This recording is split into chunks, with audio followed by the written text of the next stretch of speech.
Great, good evening.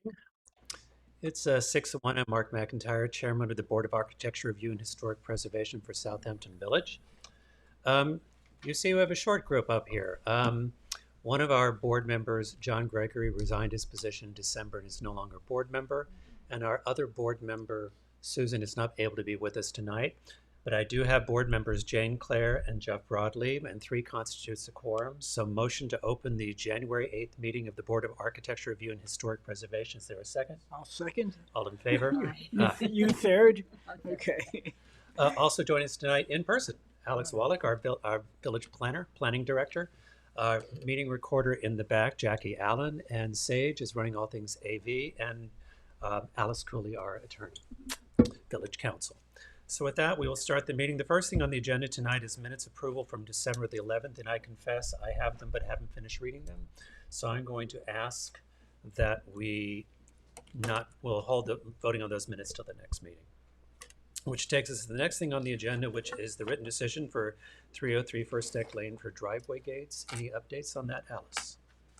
Nope, this is the application of Holly and David Scher. There's 2 existing gates already on the property, and they're proposing this service gate for a service entry.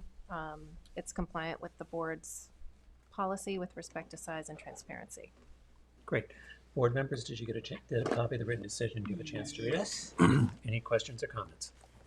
Nope. Okay, so motion to approve the written decision. The written decision for 303 First Neck Lane. Is there a second? I'll second. All in favor? Aye. Okay, so we have a big old slew of agendas tonight. So motion to accept the adjournment request for 62 Dale Street to adjourn to February 12th. Barbara Maddock at 64 Pulaski Street for demolition of an existing garage and pool house to adjourn to January 22nd to 24. The motion for 242 South Main Street LLC for construction of attached 2-car garage to adjourn to January 22nd. For 300 North Main Street LLC to request an adjournment to January 22nd. And On Holdings 3rd LLC, 31 Pheasant Close for an adjournment to January 22nd. So motion to approve these requests for adjournment. Is there a second? Second. All in favor? Aye. Next thing on the agenda, we have several actually sign permits. Seems we have a lot of people putting signs in and coming into the village, which is great. The signage committee is with me tonight, so I'm going to first call them and let's go through where we are with the signage requests. The first one is for 25 Hampton Road for a wall sign. And I'm going to ask the sign committee to step in and tell me where we are on these requests. Hold on a second.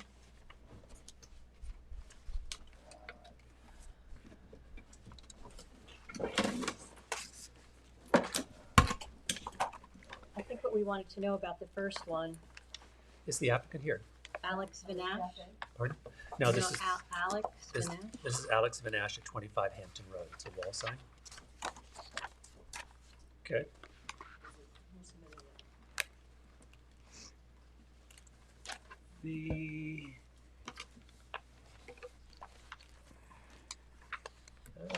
It was submitted by Looks to- contractor.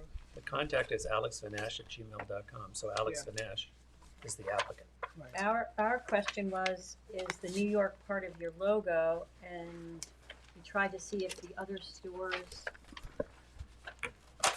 Well, first thing is, So- is the applicant here? Is someone representing the applicant? So, but inasmuch as this would normally go to a sign committee, we weren't in full agreement, or at least we didn't have a decision by the time we wanted to bring it up to the full board. So whether the applicant is present or not, I don't think, and Alice and Alex, if you deem otherwise, is needed. Okay. What do you think, Alice? I'm not sure I understand the question. Oh, okay. This is a sign request that came to the sign committee. The applicant's not here, but since it came to the sign committee, there's a requirement the applicant be here for us to. Well, It doesn't require a hearing. No, it doesn't, yeah, No, it's not no, a posted, if there's a question, then who's going to answer it? Right. well, that's it. All right, I guess the question's going to go back to Alex Vinash. okay. Maybe Alex is here via Zoom? Well, I guess part of it, and this is now going into procedure.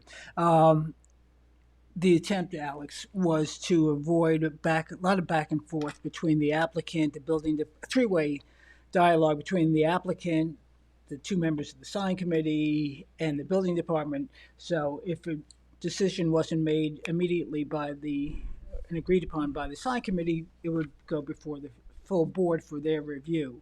In as much as this is a board, I think it would seem to me to be fair to the applicant to review our concern with Okay. the full board, Okay. and then take that back to the applicant. Okay. Make I know, sense? I know the applicant was noted, sent an email about the meeting with the time tonight. Yeah. I was expecting, I think many of the sign applicants are here. This applicant appears not to be here. But they were aware of the meeting, I believe. I don't see the point of having a discussion without the applicant. Okay. All Okay. right. Then move on. then the sign committee, Alex, will get back to the applicant with our concerns. Okay? Okay. I would just put it on again and encourage them to attend.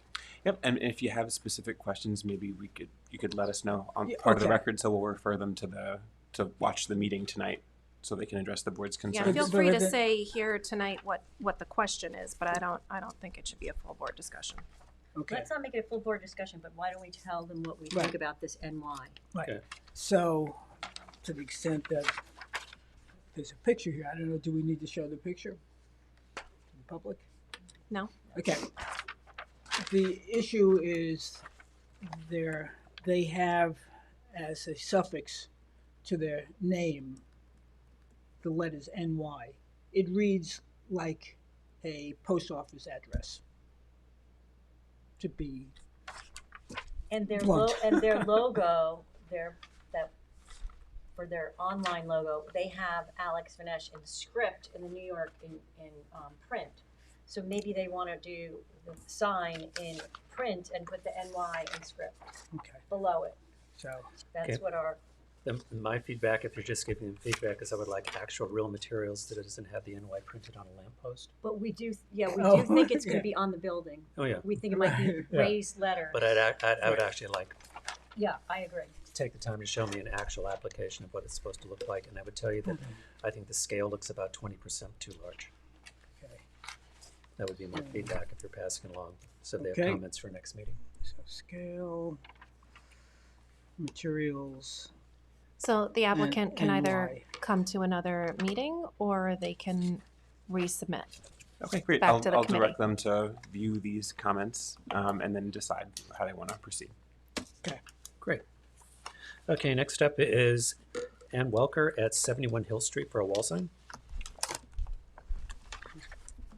I think we were good with that, were we Yes, not? we were totally in agreement. It was, the only difference was the name from Bridget Fleming to Ann Welker. Okay, and that's been communicated to the applicant. Not as of yet. Okay. This just came in, I believe. Okay. The next one on the list is Wells Fargo, 111 Main Street, also So known you as. approved Dan Walker's sign? We- Yeah, Yes. Okay. Do you need a motion? We'll have you sign off on the Okay. form. No.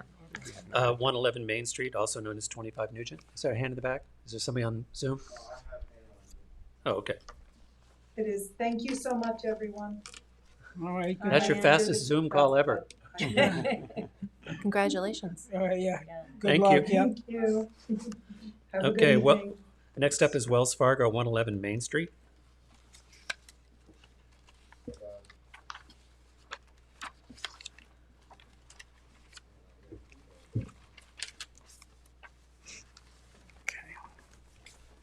Anybody here for that? Yes. Great.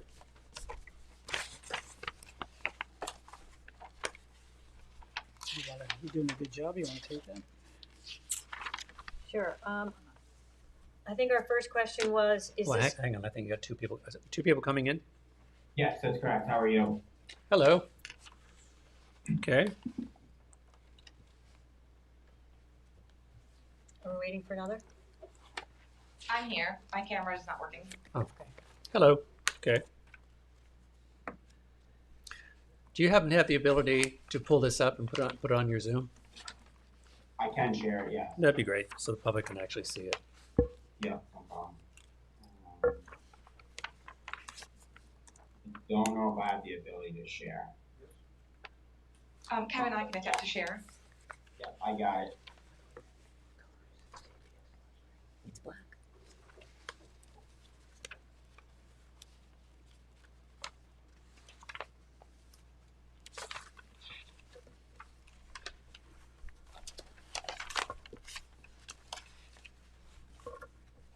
Did it come up? It did.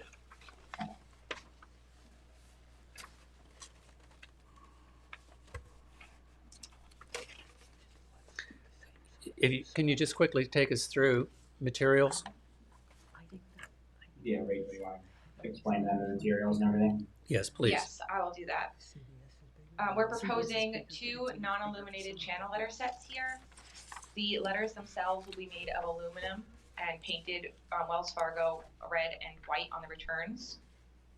The light bar will be 64 LED modules. They will be with an aluminum mounting bar and an aluminum channel to hold the light bar.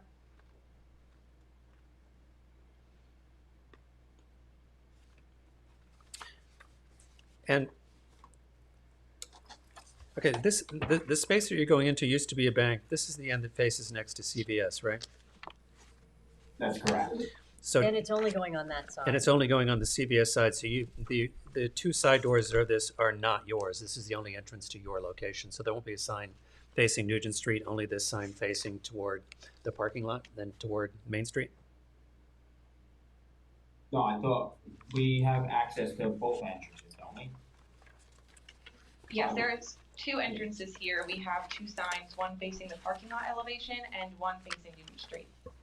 Oh, okay.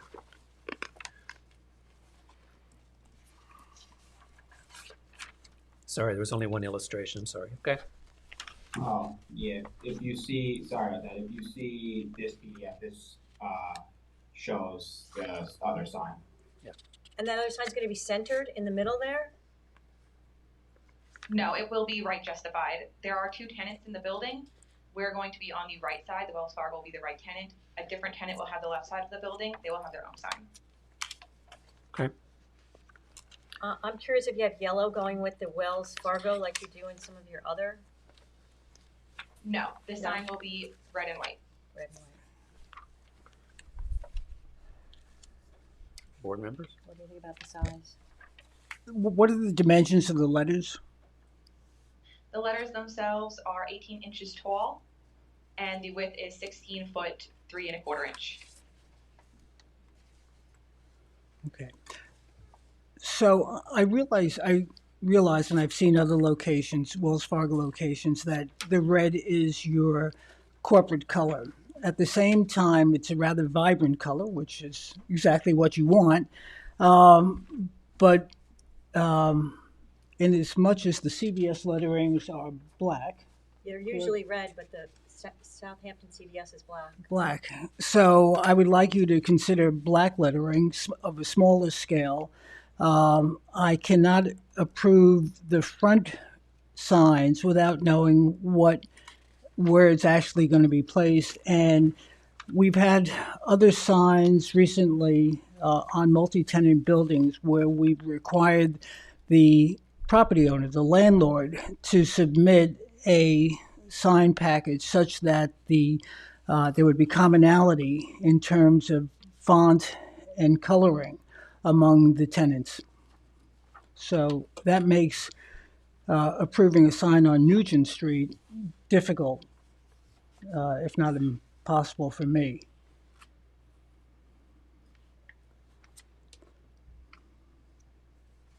Okay, I will talk to Wells Fargo about switching to black and also reach out to the landlord to see if we can get something drafted up. Even if, would you be okay if it just said proposed tenant number 2 or something like that for the time being? Yeah, I would think so. Yes, because what we have right now is you've sent us a drawing of what the sign looks like over your third of the building or your whatever dimension that is, but we really need to look at it in context to what it looks across the front of the entire building for scale. Okay. Yeah, I'll see. I have if I could zoom in a little bit we have this. I will see if I can get something put up on here that shows Wells Fargo. You realize and you realize the picture on the left is not what the building looks like anymore. Correct. We will have that updated. Okay. All right. And the board should note at the next meeting, the east elevation that faces the parking lot, will be an application to modify the windows for this building. Okay. Right, so, All the more reason to have the landlord here then. And Okay. we wanted to Yeah. check on the color if that gray was approved. The color it's painted right now. I believe it was. The board approved the renovation of this building several months ago, and now they're going to come back and add 2 more windows on the parking lot side. Okay. All the more reason to look at all this together then. Okay. All right. Thank you. No problem. We'll see you at the next hearing. okay, thanks, folks. Thank you. Oh, if I could Have a good propose night. one more question, I Sure. apologize. No, please No, don't no. apologize. You said come back with black letters. Is the size good? Honestly, from my opinion, I think it's about 20% heavy, 15 to 20% heavy. So if they could come down in scale, and I think you have plenty of room for the scale to come down just a little bit without still having plenty of air and having them like pop off the sides of that window, of that fascia. Understood. Okay. Thank you. Okay, thanks. Thank you. Have a good night. You too, thank you. Thank you. Okay. Next up is Kelly's Cafe and Deli at 56 Hampton Road. Hello. Denise Mitchell from Hampton Signs representing Kelly's.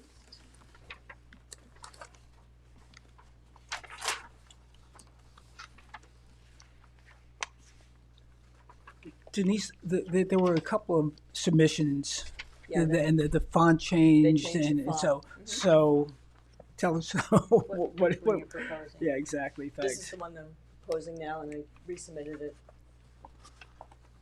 Can you go closer Okay. to it? That's actually, if you leave it facing us, then, who's one back, here? did you say? Yes.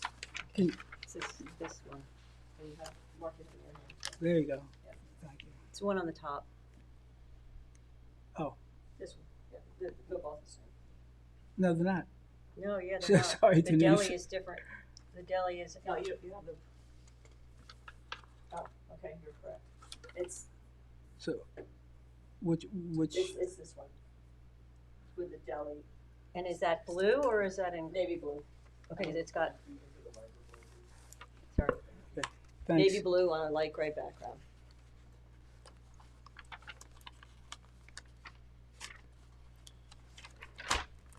Actually, they've changed it a few times. Let's just go with the deli and the script, okay?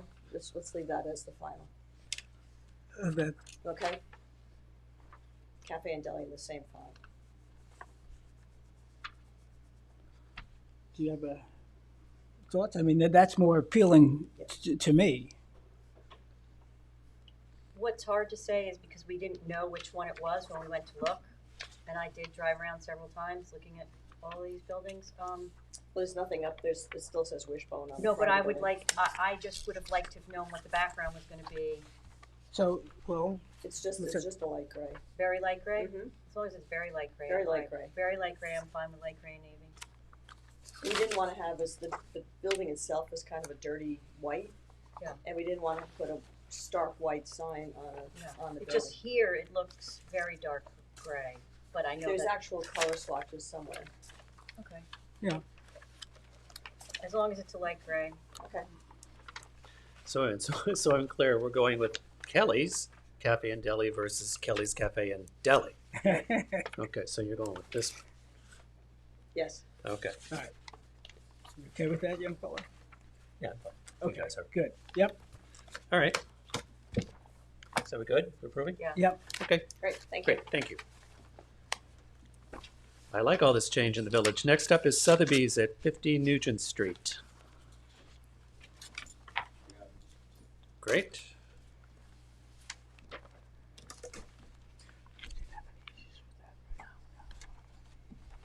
Because we looked at the Do same you want to font. just vote on that one since it was the full board approving it, not the committee? Oh, for which? For Kelly's? Yeah. Okay, motion to approve Kelly's Cafe and Deli for the signage that has Kelly's in all caps and Cafe and Deli in script Ital, blue letters over a light gray background. Is there a second? Second. All in favor? Aye. Okay, Sotheby's. From what I understand, they're just changing it to the new corporate. Yeah, and everything's the same. And, the only reason that is before the board is just it was a timing issue. Okay. So we're okay with what they submitted. Yeah, I think that's fine. You want us to motion this? Sure. Okay. Motion to approve the signage for Sotheby's International Realty from its previous upper and lowercase same typeface to Sotheby's with all capital International Realty same size as existing. White letters over blue. Is there a second? Second. All in favor? Aye. Okay. Great. Thank you. Okay. Sorry, didn't know you were there, Virgil. Okay. Okay. Yes, I have a problem connecting. Okay. Okay. Okay, thank you. So I can tell the customer that we were approved? Yes. Thank you very And much. next up is Ryan Rhodes, DDS at 260 Hampton Road for a wall sign. And you're back. Okay. Good. Hampton signs again. Really special.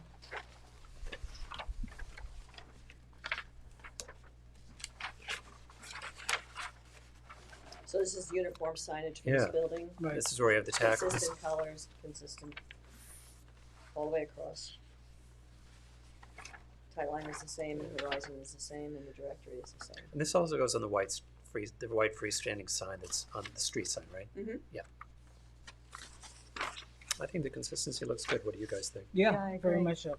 Okay. It was just in one, and maybe it's the rendering. In one of the renderings, it looked like the dentist was a different font than the word dentist was a different font than Oh. his. What it is, because you're serif in one drawing and you're sans serif in the other. Exactly. Thank you. Which is it? Also, The all serif. Okay. So it's this. yes. The bottom Okay. one, yeah. Gotcha. And just because I know that's, just for the record, in the rendering, see how the dropout line is black, but in your closers up, the actual line dropout is white, correct?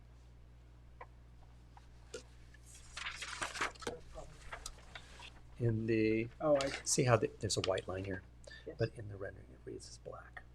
So just so I'm clear, It it's is just with the white white. dropout line. Okay, okay. any other comments? No. All right. You want this so you can have it. Yeah, ooh, look at that. Thank you.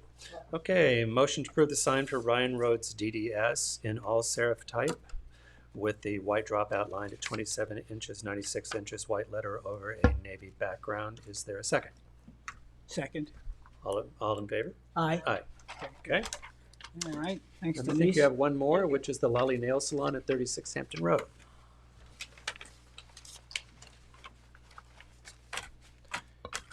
Need background here, guys? I think it's just a matter of, okay, you go, Jen. Well, one, we're not sure if this sign is going to be directly on the building or if it's going to be on wood. You have new sign construction materials being woodiness, so we were confused about that. We're fine with the font and the size, but we would like salon to also be capitalized. I don't know if there's anybody here for this, but that's our comments. Anybody here? My only comment, besides the capital S, is I think it's about 20% too big in scale, because it's big. So I think if it comes, maybe 10 to 15% is just big, because it's almost bleeding into the next building, or into the corner. So they could just bring it down a little. That would be great. Okay, so scale, so the sign committee will get back to the applicant to address scale, capitalization of the second word, and then materials, because woodiness is less than fully Yes. descriptive. Okay. Okay. Okay? All right. All right. All right. So that's what we have for signs. Thank you. Thank you. Thanks, Denise. And for the okay, ones that so- were approved, we'll just get a signature on them when you come in and sign the plans. Okay. So next on the agenda is a demolition evaluation for 375 Ox Pasture Road.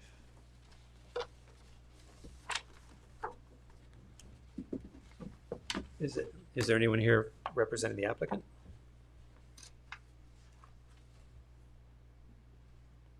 Okay.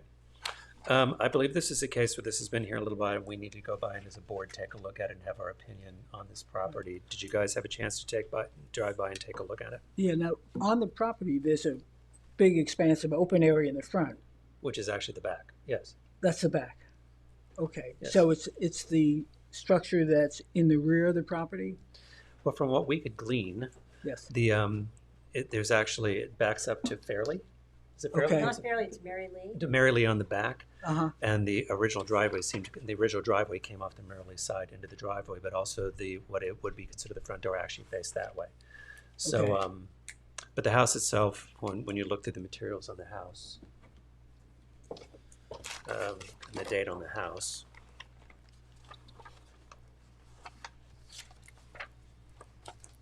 okay. It's listed the construction date. Hang on. The construction date of the original permit was 1979 with an addition in 84. And so it's outside of Right. any historic time frame. I personally didn't see anything in the house of a historic nature that would keep me from approving the demolition. Yeah, and my only question is, did we change where if you come in for a demo, that you also have to have a proposal of what's going with it or not? They are in the historic district. Oh, okay, and this is on the other side of the street, Yes. okay. Okay. So with that, are there any comments from the public? Okay. Motion to accept the demolition application for 375 Ox Pasture Road. Is there a second?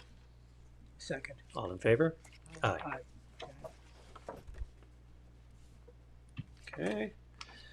Next on the agenda is a demolition application for 47 Palitro No, and, we, oh, it is on? So we have and, 36 Main. no, wait, 36, I'm missing a page. And then there might have been a new newer version one? of the agenda. Oh, okay, You okay, should say version 4 at the bottom. okay, yeah, Yeah. Yeah. I don't have Oh, version boy, 4, okay. Yeah, so, next up is the demo application for 47 Palitro. Do you want to give us a little background on this? That's okay.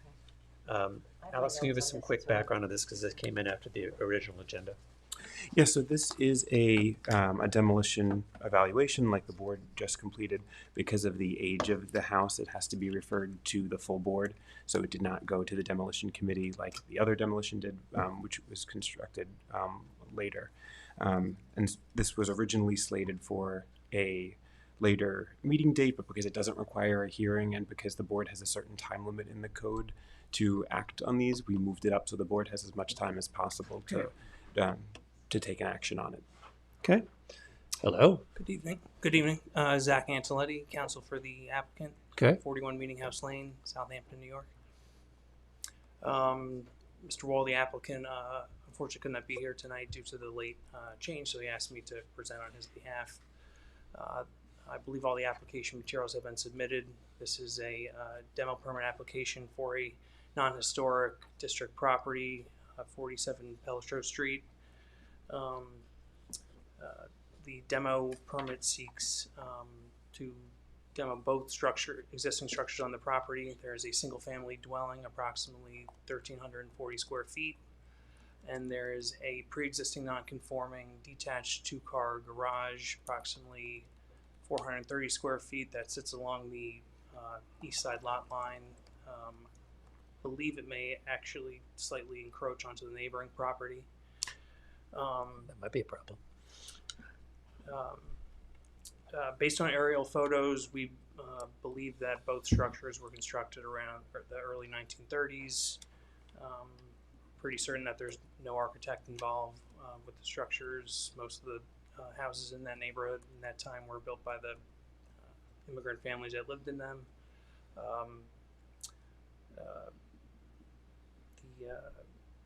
We don't have a lot of building records for the property, but the dwelling has almost certainly been modified since the original construction and has aluminum siding and windows that appear to have been probably put in around the 60s and 70s.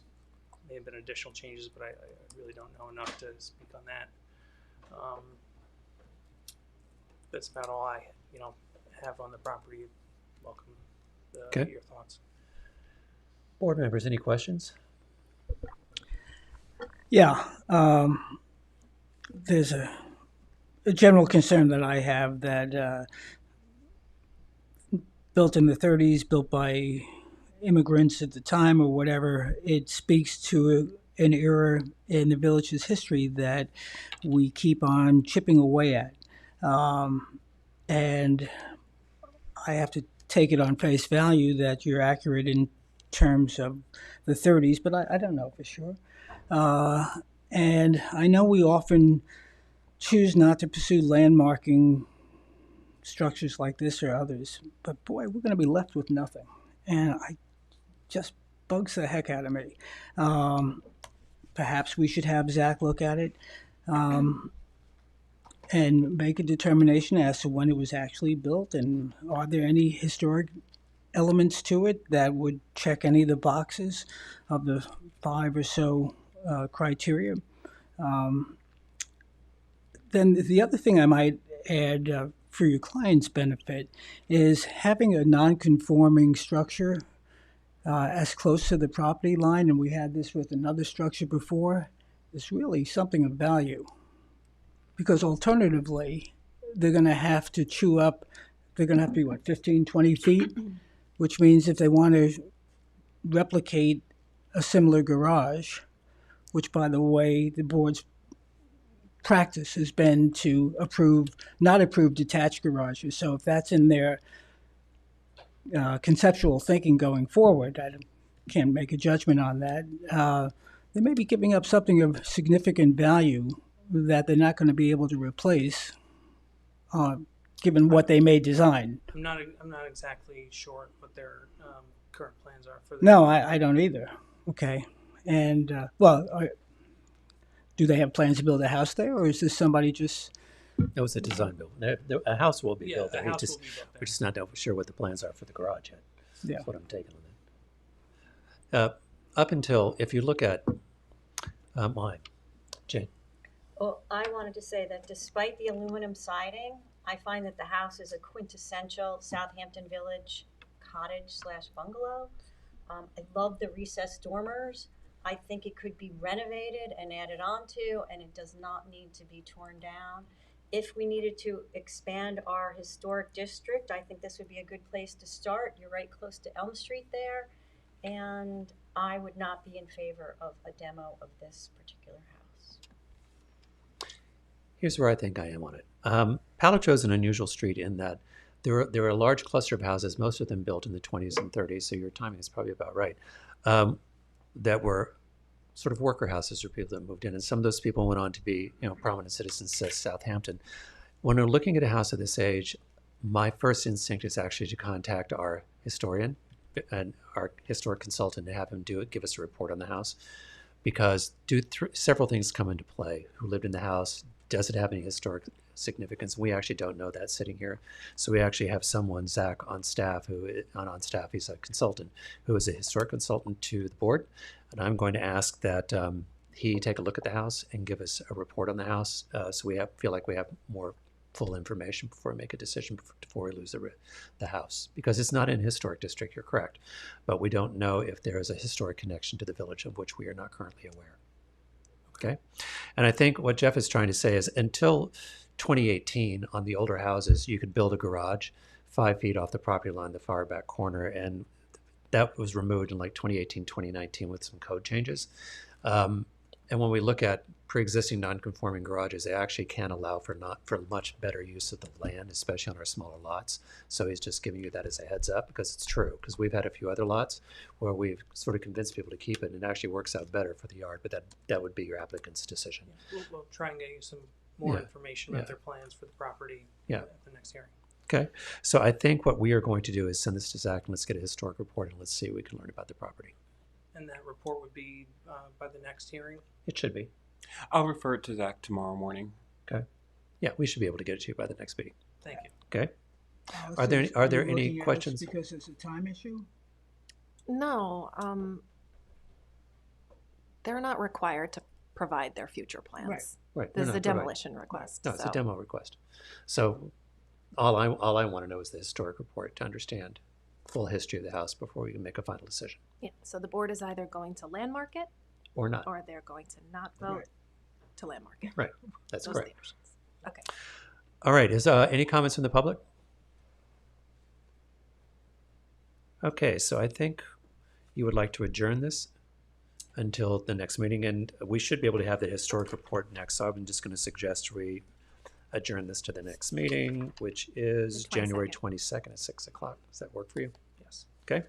Motion to accept the applicant's request for adjournment for 47 Palatro to the next meeting, which is January 22nd, 24. Is there a second? Second. All in favor? Aye. Okay, we'll see you then. Thank you. Thanks. Thank you. Okay. Next up on the agenda is 36 Main Street, exterior alterations to existing building. I see him back there. Hello, my friend. Happy New Year. Happy New Year to everybody.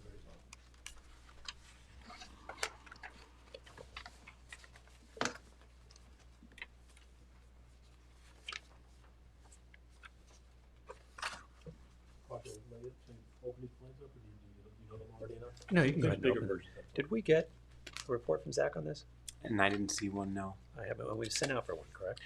We did, and I had done a little bit of research on the building from what I could tell from the Sanborn maps that I had shared with you and with Zach as well, just to try and get a better sense of the history, but I don't think we've received a report from Zach.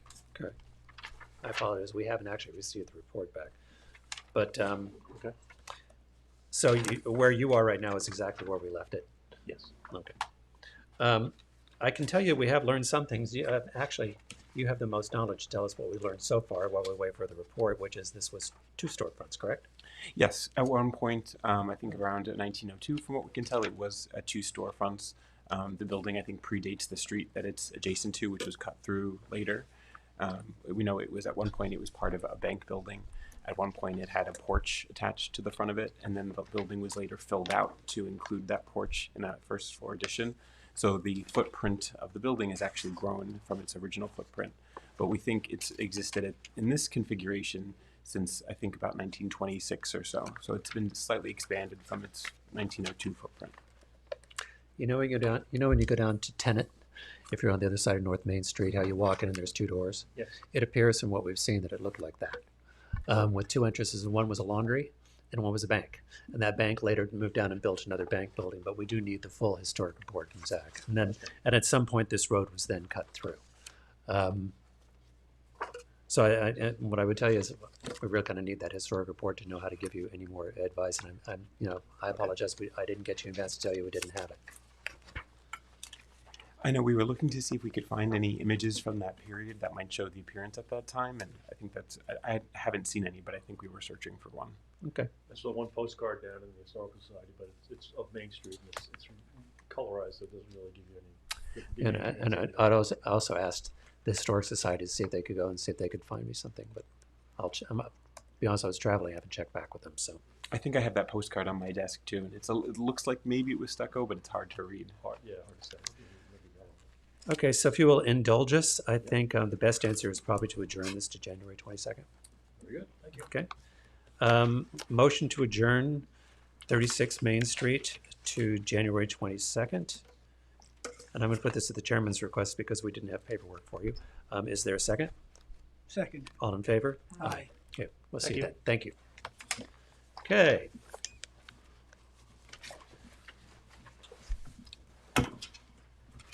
Next up, Cream Sammy, 80 Wendanch Lane. Okay, one thing I'm going to say is, and you may want to speak to this, Alex, the last 2 times this has been on you talked about this, the last 2 times it's been on the agenda, it's been listed incorrectly. What's really in front of the board right now is whether we agree or disagree that this house should be reclassified, because the house currently sits in a historic district and is classified as a historic house. And with village code, in order to demolish a house in a historic district, you also have to show plans of what you intend to replace it with. It was incorrectly listed in the last 2 meetings, which caused a little bit of confusion. But I think what we're really looking at now is the board's opinion on whether or not we agreed to the reclassification of this house from being a contributing resource to a non-contributing resource. So if I may, John Bennett, the applicant, this is a request for approval to demolish an existing residence which was improperly listed as a contributing structure to the village's historic district. The application was filed on October 23rd, 2023, and notice for hearing on November 27th, 2023. On November 21st, 2023, Zach Studenroth visited the property at the request of the board. We were here again on November 27th. No written report had been prepared for the board. On December 11th, we were here again. The board had not received a report, but advised that they would be reaching out to Mr. Studenroth. The date they had not received a report. So Mr. Studenroth was at the property on November 21st. I know that because I let him in. I was there and spoke to him. There's an exhaustive history of the property undertaken by Civic Visions. The structure had lost any argued integrity, both in terms of building on the site and the site itself, well before it was classified as a contributing structure. When the building structure inventory form was created, some interest was raised because of its former association as an accessory structure to a now long-defunct farm operation. By the time the building structure inventory form was submitted as part of the certain documents for the filing of the formation documents for the historic district, the property had been changed into what can only be described as a rather fanciful faux Normandy single-family residence with absolutely no significance. I remember this site well from having worked on my dad's crew in that entire area, and this sort of ridiculous, if I may, I'm sorry, with all due respect to the owner of the property, sort of faux Normandy single-family residence just appeared out of nowhere, and everyone's like, what the hell happened there? Where did that come from? So hopefully you've been able to read the Civic Visions report, which demonstrates that it didn't meet the criteria when it was put on, established as a contributing structure. It's been stepped on. It was an old barn, a barn of with just sidewalls made out of wood. It was there was a barn to the south of it, which I remember very well. It was on what's now Holly Peterson's property because the board allowed that to come down, and that was an intact barn. This has been altered significantly over the years. Has everyone been able to read the Civic Visions report? Mm-hmm. And has everyone been able to visit the site? Yes. Mm-hmm. Can there be any argument that this thing shouldn't be a contributing structure? Maybe, but go ahead. No, I'd like to know, because I've now been waiting 3 times. You said you're supposed to have a report from Zach Studenroth. There's no report from Zach Studenroth. It's simply not appropriate or fair to keep this sort of application in limbo for so long, particularly when there's simply no criteria that would suggest that this thing should remain as a contributing structure. It doesn't bear any of the trademarks of a contributing structure. It's not a old charming old house. It's nothing. It's not related. It's very difficult to have a accessory structure classified as a contributing structure, particularly in an agricultural setting when the farm isn't there anymore and hasn't been for over 100 years. I hope everyone has gained access to this property and seen what it looks like, and the fact that it doesn't bear any of the characteristics that would allow this to be a contributing structure. So what do you have now? You have an incredibly exhaustive report. I mean, if you look at this as like the statue of the lady with the blindfold over her head, the scales of justice in her hand, you've got about 100 pounds of lead on one side, and you have nothing on the other side. I mean, I would really challenge anyone to say this comes even close to the significance of a contributing structure. It was incorrectly labeled as such, and fortunately, the law has methods for allowing errors to be corrected, and that's why we're here this evening. But if anybody has any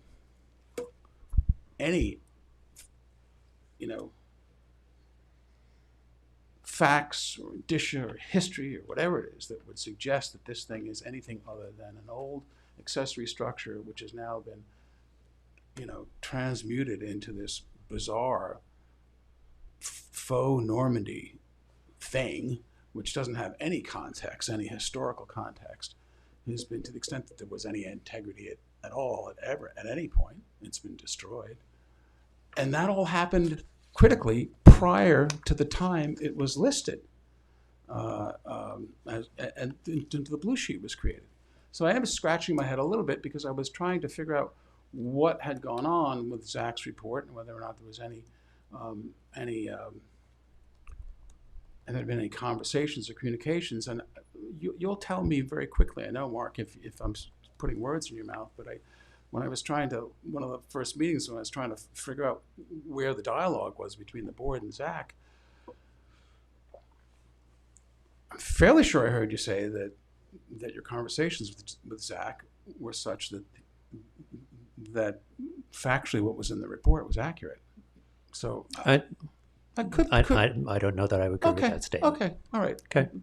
I thought that's what I heard, but again, you'll correct me if I misheard it. But it's an unusual thing. It's the first time I've ever come before this board to ask them to do something of this nature, and I wouldn't have done it unless I felt absolutely sure.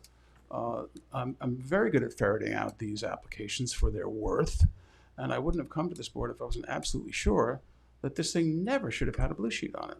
I mean, I don't know if you want to go into the way way the historic district was created, but a lot of these were just screenshots. They were just, drive-by. Some of them were. I mean, most of them weren't, because what should be contributing is, I think, is pretty darn apparent. And there are obviously, numerous buildings in the village of Southampton that have blue sheets and properly made it onto into the historic district creation as something that is contributing. But this is clearly not one of them. This is clearly an error. Board members. Just checking something. Well, John, you mentioned that the law has methods to correct things, and the Secretary of Interior's guidelines, which we use as guidelines, also relates to that, which it speaks to retain, repair, and replace. And to the extent that this building has been bastardized and made into a faux Normandy structure, my understanding of the nature of what's been put over the existing facility or structure, the original structure, is that the original structure is still there and that there is integrity in the original structure. Well, you haven't read the report then. So we may need the report. Then the other thing is a matter of the process. And my understanding of the demo process within the historic district is that replacement diagrams or a replacement building is part of that, correct? No, not only when it's historic structures. So when I'm asking you to remove it as historic structure. This is why we're separating. This is why we're separating these two issues. Right. If we're going to go to Riverhead, let's just get there. Okay. Just deny it. I'm not. This is like ridiculous at this point. So being a part of the process that got the code changed, I think it referred to the historic district, but I don't have the code in front of me, which is what I was trying to look up. So I think that's why we're trying to figure out if it was properly a historic resource. And Mr. Bennett is asking you to consider that it may not be, that it was listed improperly. My understanding is that there are two ways to have something delisted, if you will. One is if it retains no structural integrity of the original historic structure, and the other is if it was mistakenly listed. And if I understand correctly, Mr. Bennett is arguing that this structure should never have been listed as a contributing resource in the historic district. And if it's not a contributing resource, then you can consider the demolition without a replacement. Yes, the building is listed as contributing in our local district and in the equivalent state district. So It is up to this board to determine whether it should remain a contributing structure, or as the applicant has asked, that it be declassified and listed as a non-contributing structure, which would allow a certificate of appropriateness to be granted for demolition. Right. And as you noted, the question is whether it's contributing or not, which has different criteria in our code than the landmark criteria, which we typically think of in terms of demolition. So the applicable question for the board is, does this contribute to the larger district, not whether does this meet landmark criteria? Correct. Jane? My question is, when was it classified? It Do we was have a when, date on that?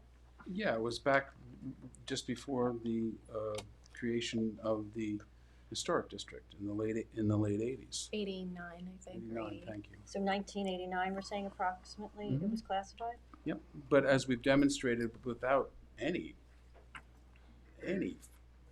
fear of being challenged on this, the classification happened at a time when the building had been radically changed, amended, removed, added on to.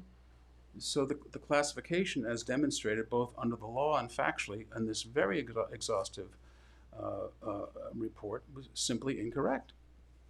Well, the silo is still remaining. And No, it's not. The silo was redone in some other different material. It's there as a function of what was there, but at some time. But it's been totally altered, and you have to read. I don't see in the pictures where it's the Okay, silo is what do we totally do? altered. I have read the report. I Okay. still say that to say that you had feared that there would not be any problem with us changing the classification. I just tend to disagree with that. Okay.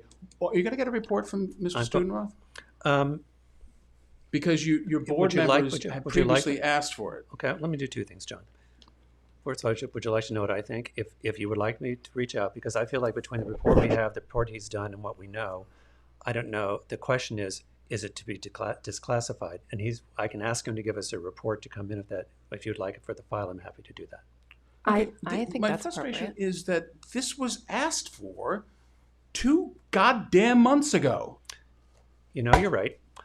So what is going on in this village? Part of it was the misclassification. It doesn't on the thing. matter. It doesn't And matter second how of you all- classify it. and That's second a of all- procedural error that has nothing to do with the substance of this thing. You said 2 months ago you're going to have Zach out there. He met out there on the 21st. He's had 2 months to do a report.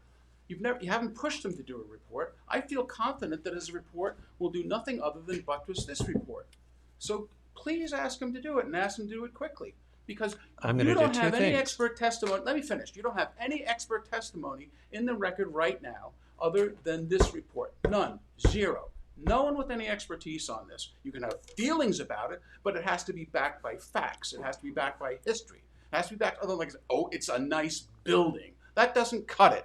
So let's see what your own expert says. Okay, John, would you like to adjourn this and have us get a historic report? Excuse me? Would you like us to adjourn this and get a historic report? Is that what I hear from you? You said that 2 months ago, Mark. No, I actually said it a month ago. But the Okay. Well, but the point Alex, is when why we do were we- when we were talking why don't we have a report, Alex? Maybe we can ask you. You're the director of planning. Why isn't there a report from Alex on this? Did somebody just forget it? I think the board was going to clarify what information they Oh, were looking come for. on. Okay. Give me Look, a break. I'm not here That's to. like procedural poppycock. Okay, you know what? it. Okay, John, I'm going to get a historic report. Excuse Okay. me? You, I'd are like there, an are there answer. Are there any comments from the public?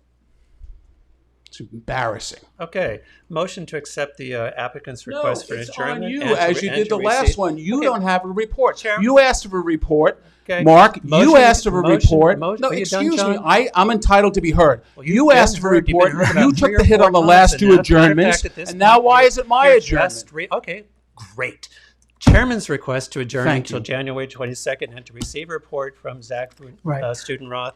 Is there a second? Well, before we do that, I just want to say one thing. My issue is not only about the classification, it's also about the process. So I want the opportunity, beyond what Zach may say, And I reserve the same right. I because want to look we at could- the we do have some legalities other of it, research the that we have done process that of has it, the facts that you don't procedure of want to it. hear, so that's fine. No. That's not what I said. No, Obviously, it kinda obviously, is. So you're not it kinda- neutering yourself it as kinda voters, is, but John, you have so- to base it on the record. There's a motion on the table. Is there a second? Second. All in favor? Aye. Next That's topic.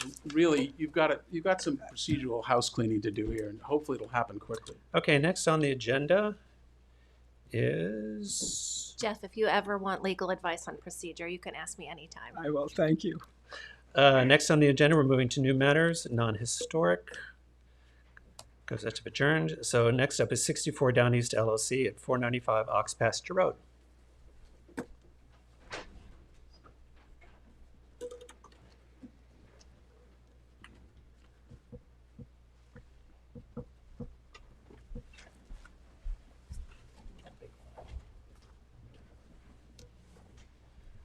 Hello. If you could speak into the mic and state your name for the record, that'd be great. My name is John Larmore with Martin Architects. Tim Keller, Martin Architects. Okay. You're gonna pull up and present on the computer. Great, thank you.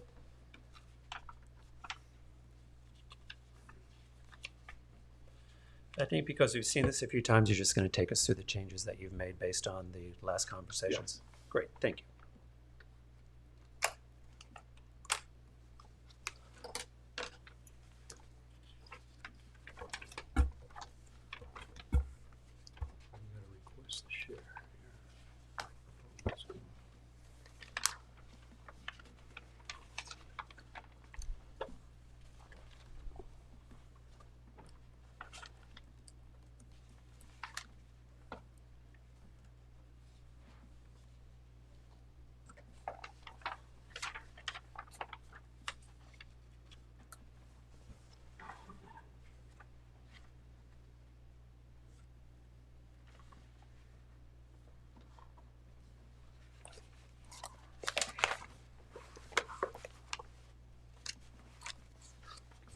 We're good.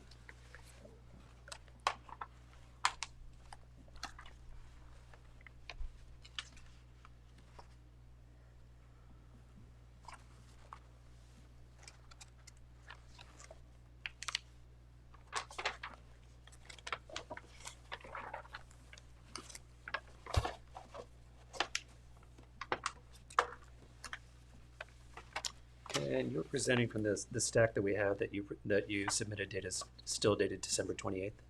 Is that the right stack? Yes, it is. Great. Okay. So when we were last here, we had an issue with the north elevation. We proposed keeping those two large picture windows with the two windows below. We felt like they were too much glazing. So we reduced, and it wasn't harmonious to the architecture. So we changed that. I'm sorry, what page? It's covered under what page you on? 2.5? This is 2.5, yes. Great, thank you. Okay.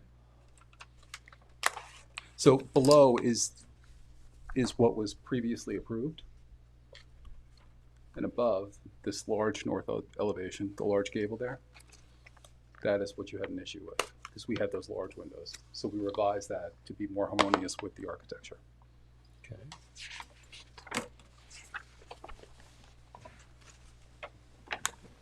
Hang on one sec. Be helpful.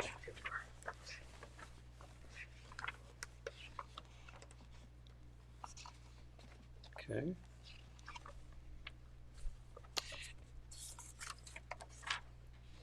And were there any changes to the south elevation? The only change to the south elevation, per your recommendation, is at the pedestals, at the front portico.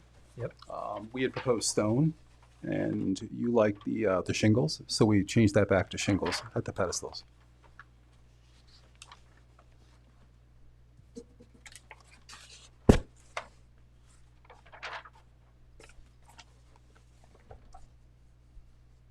You did? Hang on. You're on 2.4, right? Correct. Correct.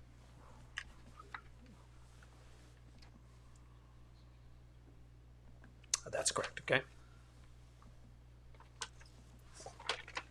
All right. So I'm just looking at what you had submitted on December the 5th. See if there are any other notes. Board members. I have no objections to these plans, unless I'm missing something. No, actually, I'm going through the 6th, and I don't think you're missing it. Okay. I just have one question. The approved plans of the north elevation, the smaller windows have 6 panes, which seems to match the larger windows, and now the smaller windows have 4 panes. I was just wondering if that was part of the change. Yes, it's in north elevation. We're trying to get as much light as we can. But you're speaking to a reduction, right? That's in the smaller Right, units? right. Yeah, so there's a little bit of reworking and concessional kind of moving over some of that glass to the larger, kind of more significant central elevation in the grand space in the great room, and kind of depleting some of the glass lights that were in otherwise kind of bathroom, laundry, kind of secondary, tertiary areas in the program. Actually, those based on your plans from December 5th, which is what we're really reacting to now, those windows are actually smaller. Or are they wider? Because they don't seem as deep. The second floor there? Yeah, on the second floor. Yeah. Because this is the December 6th plan. So they're reduced. What I would tell you is I think going back to this plan from where we were on the 6th with those Palladian windows in the back is a huge improvement. And I think you have done what we asked you to do. So I wouldn't have a problem approving these plans. And I actually think, Tim, let me show you. The windows are actually deeper. Oh, I With 60, so they're actually a little, right. because, well, that's the original, and then this goes back to what was last week, and the December 6th, so it's a little confusing, but they're actually smaller. Okay. So I wouldn't have it. Are there any comments from the public? I think it's a vast improvement. Let's see if we build this one this time. Yes. We've been through this a few times with you. That's it. It's the third house, isn't it? Promise you. Okay, motion to accept the application for 495 Ox Pasture Road for exterior alterations to an existing accessory structure based on plans dated December the 28th, 2003. Is there a second? Second. All in favor? Aye. Okay. Now don't build And another yeah, house. Right, I was just saying, don't come Build this- back here again. No, anytime, guys. All right, next up is 1384 Meadow Lane for construction of a 2-story single-family dwelling. With me. Just as a brief summary, in response to comments raised at the December 11 hearing, we revised plans to present to the board. Primarily the north elevation, we've reduced transparency, and those were submitted, and then the entrance has been modified to reduce the transparency. And then we submitted an additional rendering that more closely illustrates the actual front door residence to the residents. So we took away, we hopefully will agree that this is no longer a see-through house, and we further reduced the transparency. But I'll have take you through the drawings and answer any other questions. Great, thank you. What are the dates on the drawings you're referring to? Let's see here. Because I have like 9 sets here. I know I saw it today. December 18th. Yes, Are they the correct. December 18th ones? Okay. And then we had a supplement, There we go. which was 1228. Yes. Okay. Thank you. Go ahead. Sure. So, as John mentioned, we were asked to reduce the transparency in the house from the very beginning. After the first hearing, there was concern about the amount of glass on the front elevation. So this middle, the left image here shows the original submission. And the items in question were these 3 areas of glass: the second floor, first floor, and then this area over here. We added some slats, cutting down on 50% of the glass for the last submission and last hearing. We were asked then to continue those down to the ground on the first floor, which we had done there also. In addition, for this hearing, we have also added the slats on this tall 2-story area here, further reducing that glass by 50%.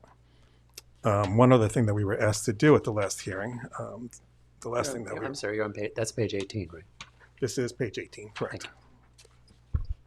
Okay. And then also at the last hearing, we were asked to make the front door solid. And despite the fact that the front door it's internalized and it faces to an internal courtyard, which you can see here on screen, we did in fact make the door solid as requested. Okay. The question was asked from me, the applicant, this is an interior, in effect, interior courtyard, why do I have to make the glass, the door solid? And I said, that's an aesthetic concern that the board has. So Thank you. Thank you. Board members.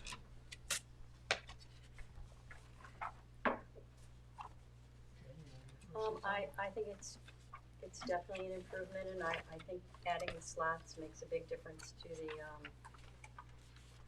see-through element that we were concerned about, and I have no problem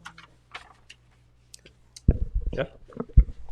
Yeah, I think it's improvement. Actually, I think in addition to accomplishing the objective of lessening the visual transparency, I think it actually, at least again, my subjective view is I think it looks better and softer.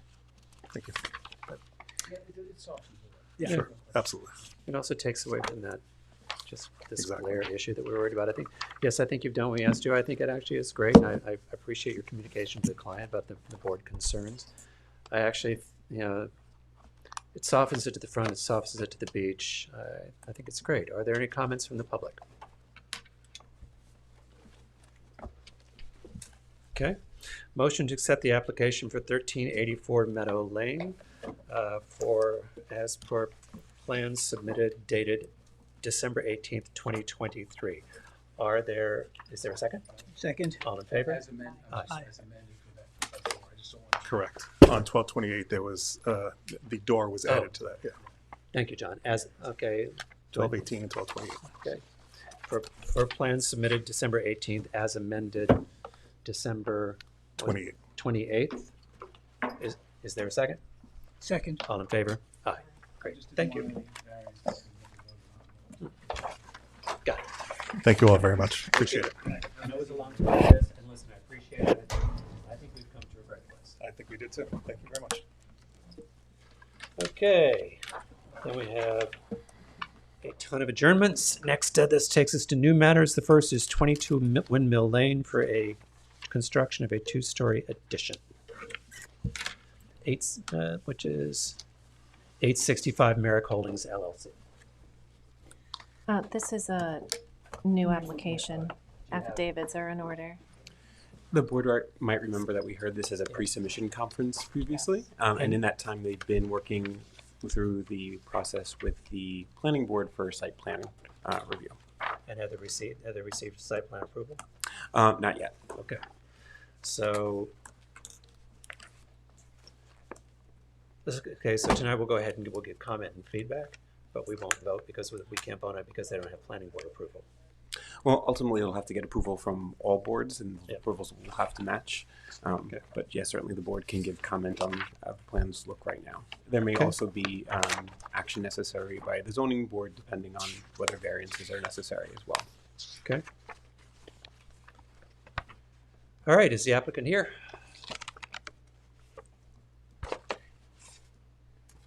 Is Mr. Kessner in the Zoom? He usually presents on this case. Is the applicant here for 22 Windmill Lane from 865 Merrick Holdings LLC? Come on, we have to have an applicant after all that lead up. All right, I'm going to set it aside and we'll recall it.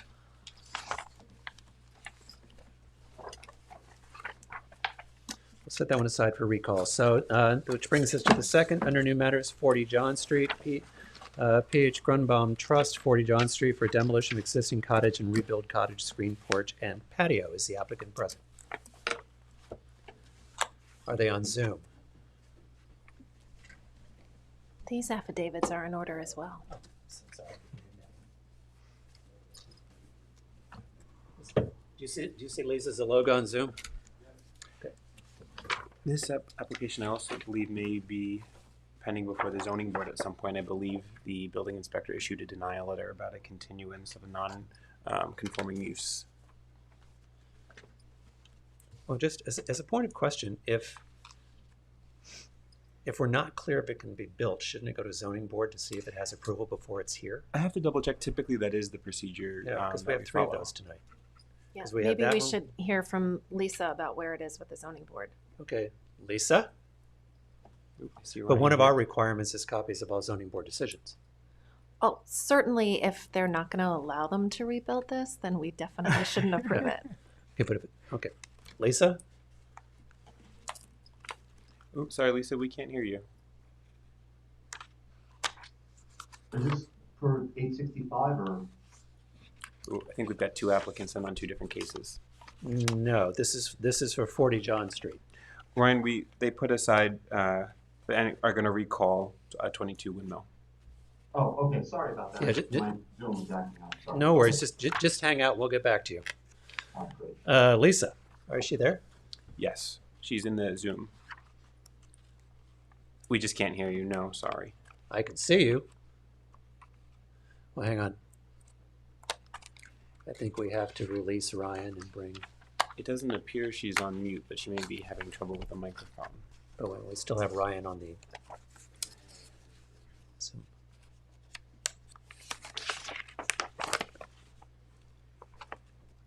Can you hear me now? No. Yes. Now we can hear you. Yay. All right. Hi. Hi. Introduce yourself, please, officially for the record. Lisa Zaloga, I'm the architect for 40 John Street. Okay. You guys have this project before. Well, I was in front of you for the house, and now I am in front of you for the cottage. Can I share my screen with you? Can I just ask a question of why you did them separately? Because we weren't sure, so it goes back to the zoning board. We weren't sure at the time whether we were going to need to go to the zoning board or not. And it's still somewhat up in the air. I had a conversation with Chris Talbot earlier today, and he was going to speak with the village attorney and confirm whether we needed to go to the zoning board. You know, it's a pre-existing non-conforming use that has been in place, has received a variance actually to add on the screen and porch that was, that was built at some point in time. And we want to rebuild it in a conforming location. It's in a non-conforming location now. So there's kind of, it's up for conversation as to whether or not it needs a variance. So Chris is going to have a conversation with the village attorney and see if she feels that way. He suggested maybe we go for an interpretation that, it seems like it takes a little bit of time. So we're kind of up in the air yet still as to whether it needs a variance or not.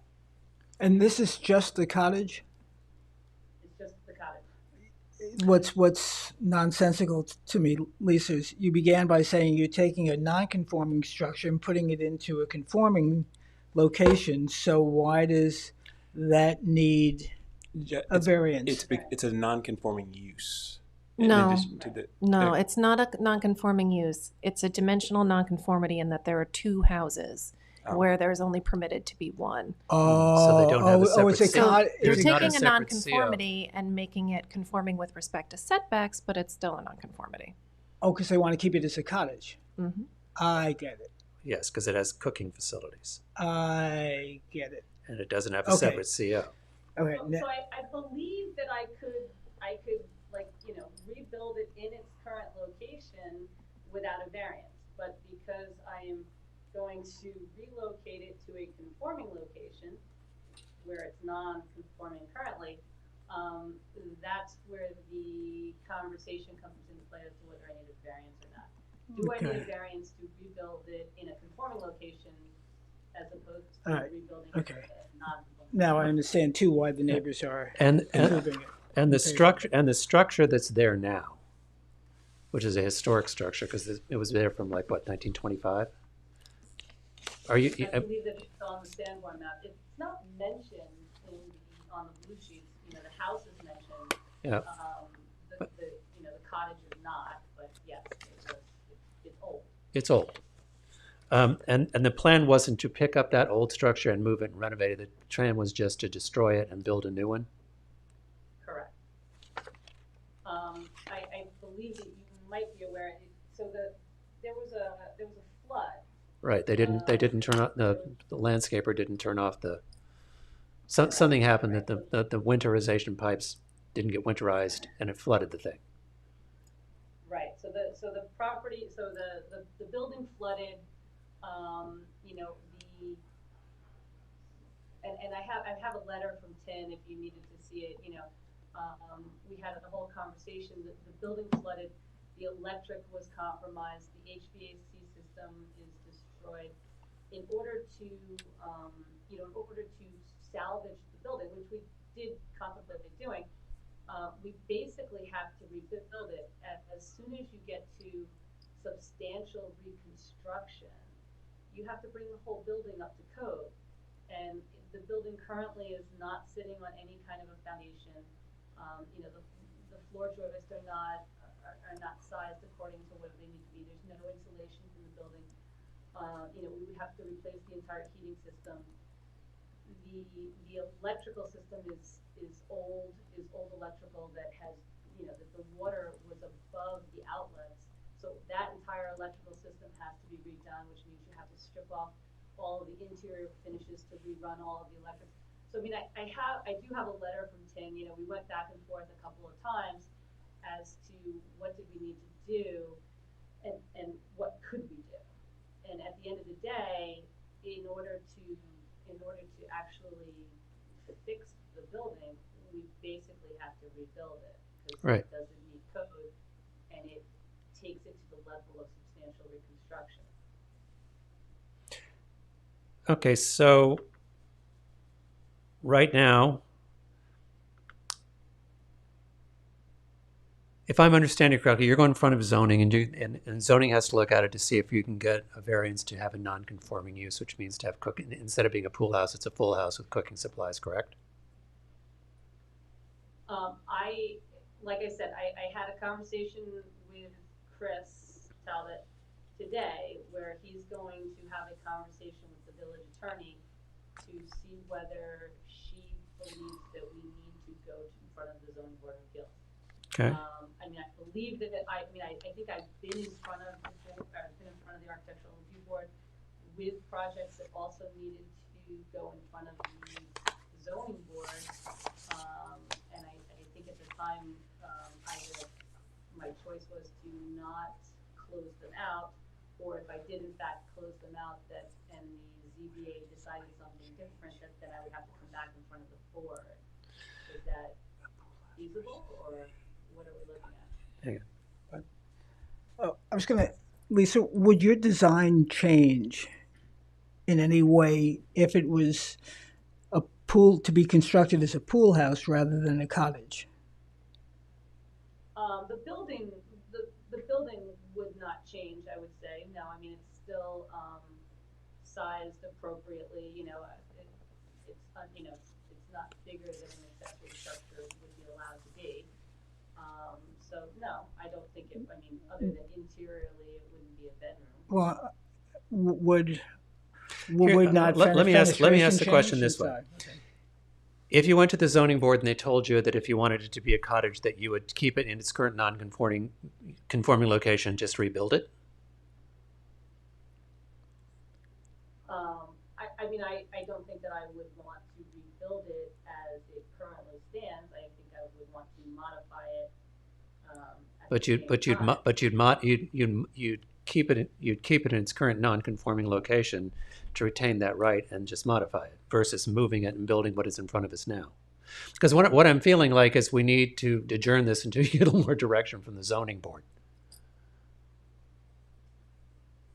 I mean, I think that in talking to Tin and Alex at one point, the conversation was if it's considered somewhat old historic, that the zoning board would want to know that the ARB would allow us to demolish it to begin with before that they would give us the approval. So we were kind of in a who comes first mentality. You know, if we were in the historic district, you would.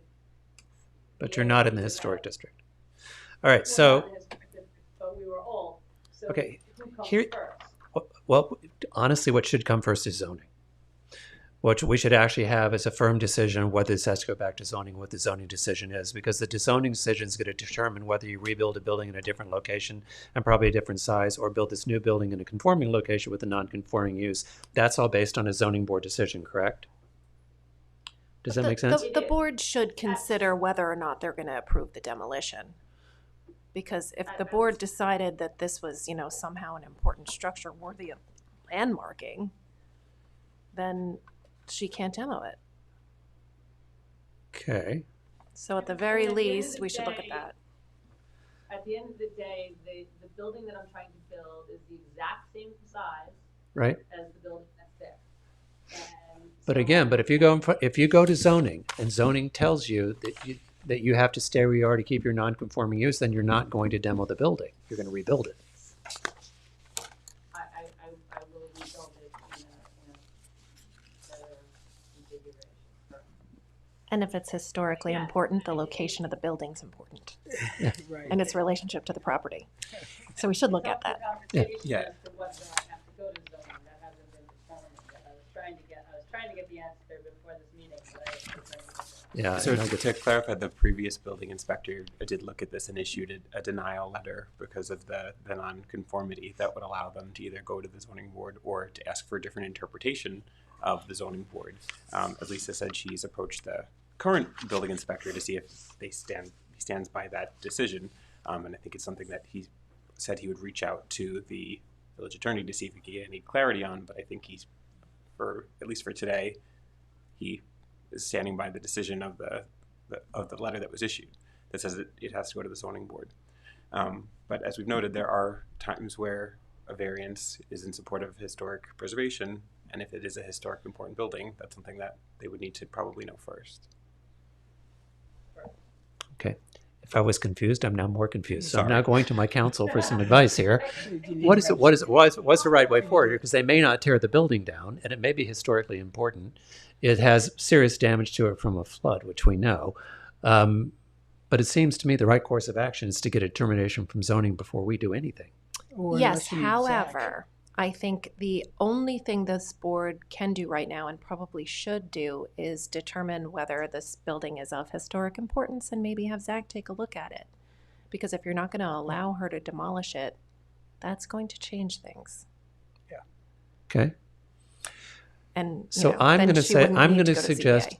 I'm going to suggest we do two things, Lisa. I'm going to suggest that we adjourn this to the 22nd and get a report from Zach and get more clarity on what needs to go on with this property and zoning before we can figure out what the right next steps are. That's fine. If we can get something from Zach, that would be great. Yep. And again, like I said, I do have a letter from Tim, that was dated, I guess my letter was dated May 10th of 2022. That, basically he agrees that it's a substantial reconstruction and that it would have to be basically rebuilt. There's no foundation, we have to kind of bring it up to code. So Okay. that was kind of really. Okay, so even with that, I think the right next course of action is to adjourn this to the 22nd, get a report from Zach, get some clarity on what needs to go on with zoning. And do I have any comments from the public? So I think that's the right next course of action for this one. Okay. Think you'll have a report from Zach by then? Alex? I'm going to refer to him right now and ask that if he could complete the demolition evaluation form that we use for these scenarios for the next meeting. Okay. Does that work? Okay. Okay. Motion to accept applicant's request, or actually this may be chairman's request for an adjournment for 40 John Street to January 2nd. To receive, 22nd. January 22nd to receive a historics report and have clarity on direction for zoning. Is there a second? Second. All in favor? Aye. Great. Okay, we'll see you then. Thank you. Okay, so that brings us up to Eiffel Residence LLC 2020 Meadow. This is a new matter. Are there affidavits and are they in order? Yes and yes. Okay. See Before my you start, I have a couple of questions. This project has been in front of zoning for quite a period of time. Right. And do you yet have a zoning determination? The board closed the hearing on that. They basically were satisfied with all our submissions. They commended us on what we had proposed, but it's been 72 days since the closing of the application. They still have not gotten the resolution to vote on. Okay. Part of the reason, I assume, and Alex can confirm that, is that they have a new attorney Right. on that board, and the drafting of this resolution possibly was delayed because of that. But we basically addressed all the board's concerns, and they were happy with it, and they closed the application for vote. Here's why I'm asking. From what I understand, we're going to take a look and listen to it tonight. We're not going to vote on it tonight, Sure.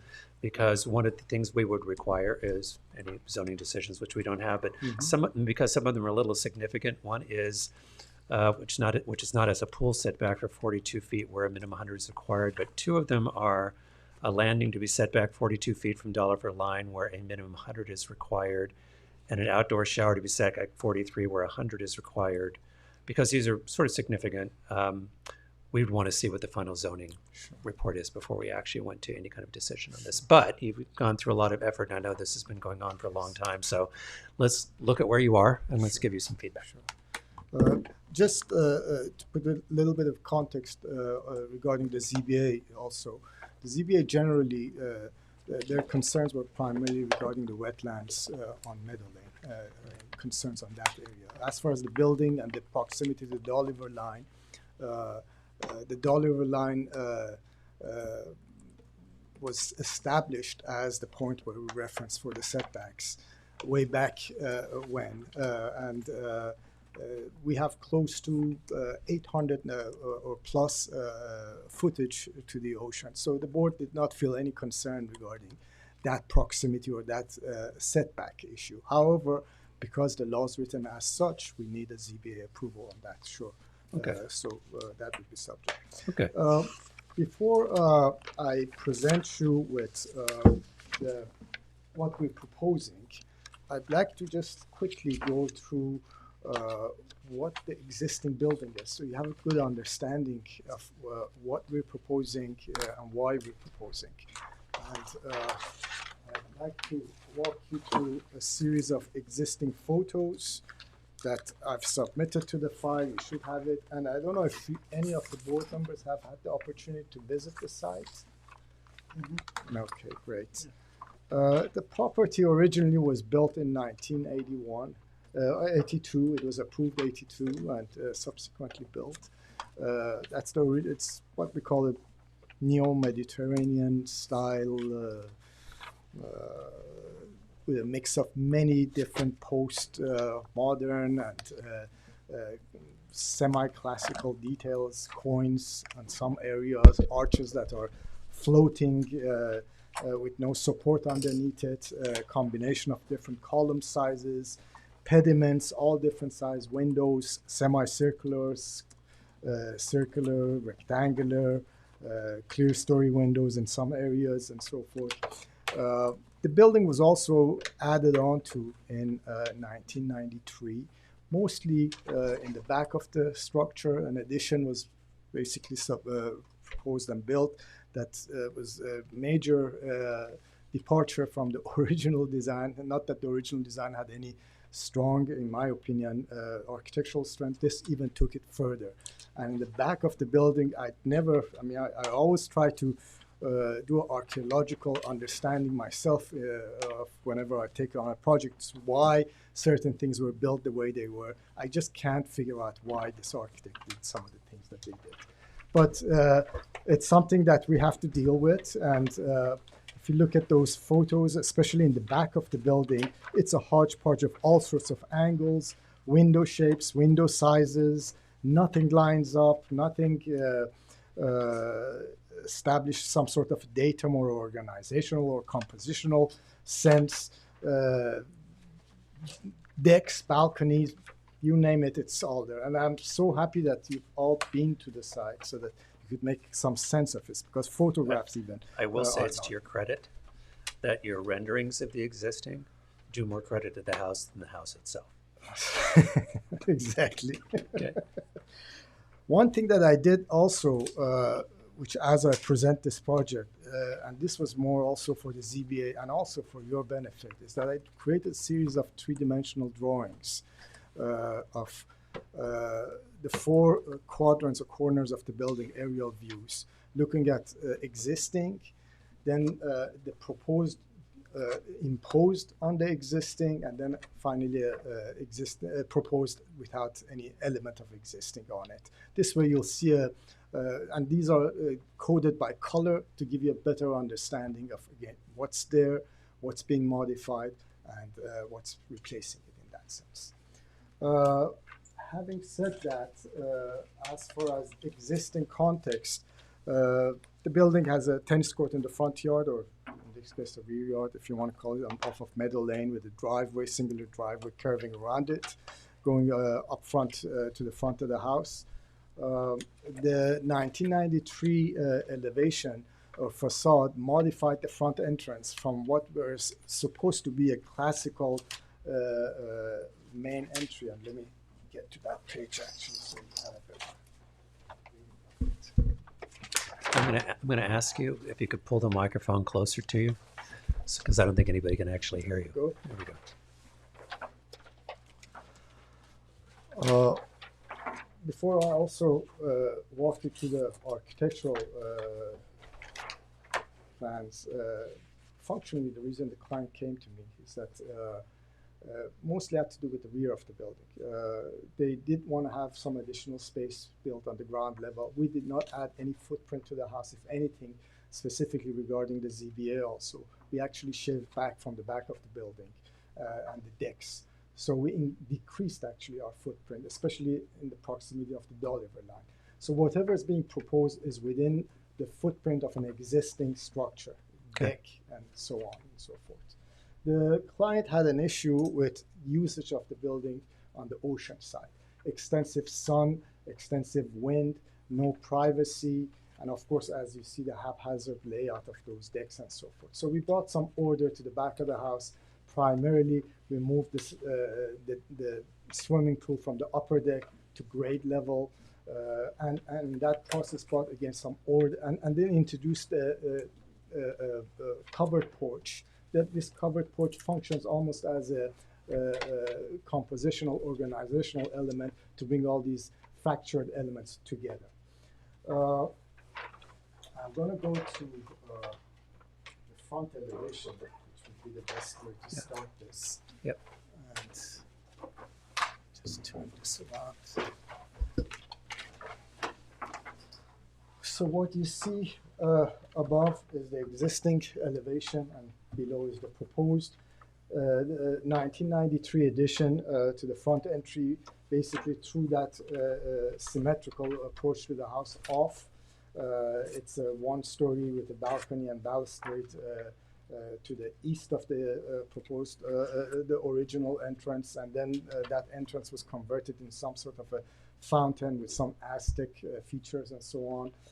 We are bringing this back to its original intent architecturally, as far as creating a central, strong symmetrical entrance on the main element of the facade. And in the process of reinforcing this symmetry, first of all, eliminating that side entrance and side porch,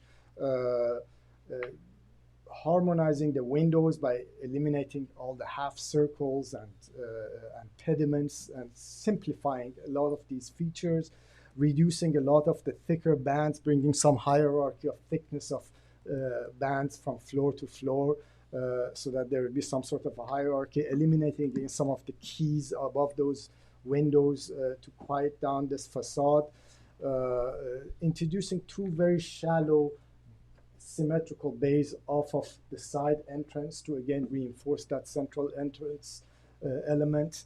On the west side of the building, there is an open porch on the second floor. We're enclosing that open porch, and below it introducing a couple of garage doors. This is set back from the main facade of the building. When you drive up, you quite can't see it because it's behind some. Is that currently plants. a carport? That's currently basically underneath it is all that no man's land. It's not a carport. No, it's It's just- basically it's just open land. screened. No, it's not open. It's all screened. Actually, let me show you a picture of No, okay. what it is. Lattice work in front of it. Lattice work, and correct. So here you can see a corner of it right there. Okay. And Got it. I should have better pictures of it. Here, That's okay. That's okay. There's another element of it. That's what it is here. Okay. So again, in the language of the classical language, we're introducing supports for columns that were floating on the second floor, and introducing more classical garage doors, basically on that level. Okay. On the besides that, the other thing is that also this the stucco again removing the coins that appear here and there, and again corners are quieted down. The color of the stucco right now is like an orangish color. We're toning that down to a cream color. The bands are going to be a very light blue-gray, again more in line with the architecture of seafront, waterfront property out here in Southampton. These are basically cleaning up of the front facade primarily on this side. Okay. On the two sides of the property, this next page that you're seeing here, this is the east side of the property. There's very little being done over here, besides again changing of the color of the stucco and some of those bands. Towards the rear and the ocean side of the property, we're capturing the space underneath this second story cantilever space. You're keeping the wrought iron. You're keeping the wrought iron railings. I'm going to talk them out of this thing right now. I just didn't want to. No, I'm not going to. Just a question. And let's move on to the rear, which again, at the top you'll see the combination of many different things going on over here. Again, it's like architecture in a box that's been shaken up. And what we've introduced here is it's a second level covered porch that that organizationally brings all these different elements that are juxtaposing underneath one another in some sort of controlling it. To the east side, there's a clustering of rooms underneath this covered porch. The covered porch and the symmetry is emphasized by introduction of two classically ordered columns that support it. And to the west is that covered porch that is going to be enclosed. And in front of it, there's going to be a canopy with canvas cover cloth to provide some shading to that side. This also provides privacy for the outdoor activities in relationship to the two neighboring properties, and also protection from the sun and the wind, as we discussed. Moving on, again, the elevation on the other side, very little change on these besides capturing the space underneath that deck that elevations talk for themselves.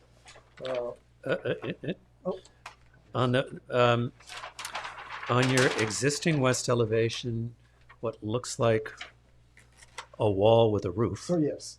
So You've this, taken that down and suddenly there's a large open patio area that faces the neighbor to the side? No.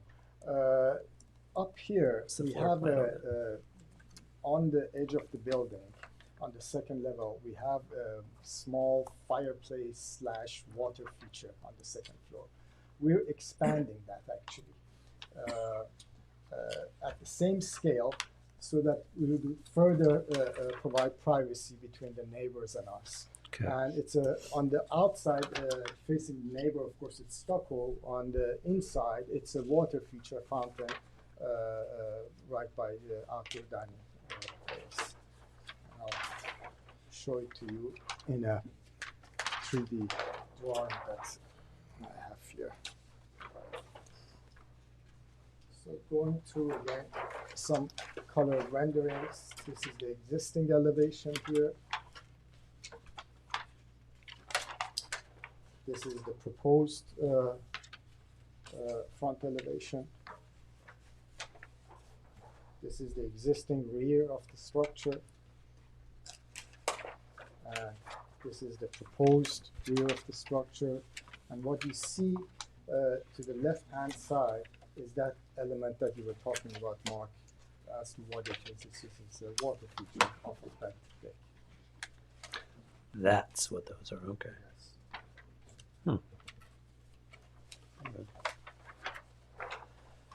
The following drawings, as I mentioned before, are a series of juxtaposed drawings. To your left is the existing roof. To the right is the existing roof in red with whatever is being added onto it, which is primarily the covered porch. And what you see in yellow are elements that we're cutting and shaving back, which increases our setback to the Dolliver line. So this is our new roof line.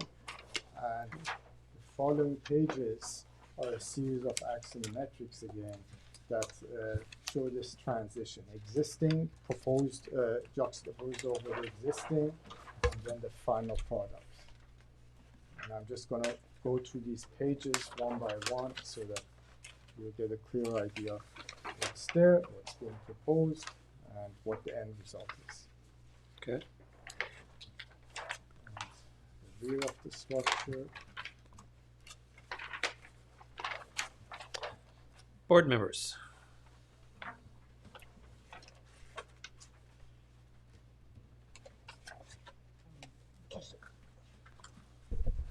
I'm just digesting the before and after. Take your time because it is Yeah. quite complicated. So the improvements to the front, the north elevation, I think are significant, and I find nothing objectionable there.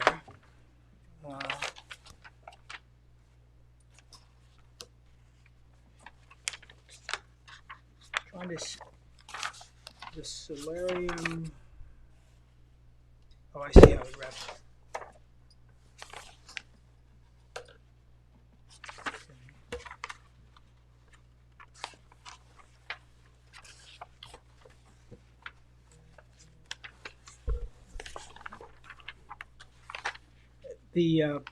It's a different house in the front than the back, or the back from the front. Yes. The back is very contemporary, and the front is it's not. Well, the approach that we took was that there's no way you can gel these two together. If anything, improving the distinction between these two as to what they are, and bringing the original towards a better architecture of what that original is. Yeah. And then scaling the proposed in the back to relate to it, in addition to addressing the functional concerns and issues that we had, which was basically privacy and protection from elements, and addressing square footages that they needed, and working with what's existing actually over there in this process. Where is the existing garage? The existing garage was converted into a kitchen. There is no existing garage. That's what I didn't see one. Yeah. There is not. Okay. At so one point, there was a existing garage. I'll show you on the floor. It's on the existing floor plan.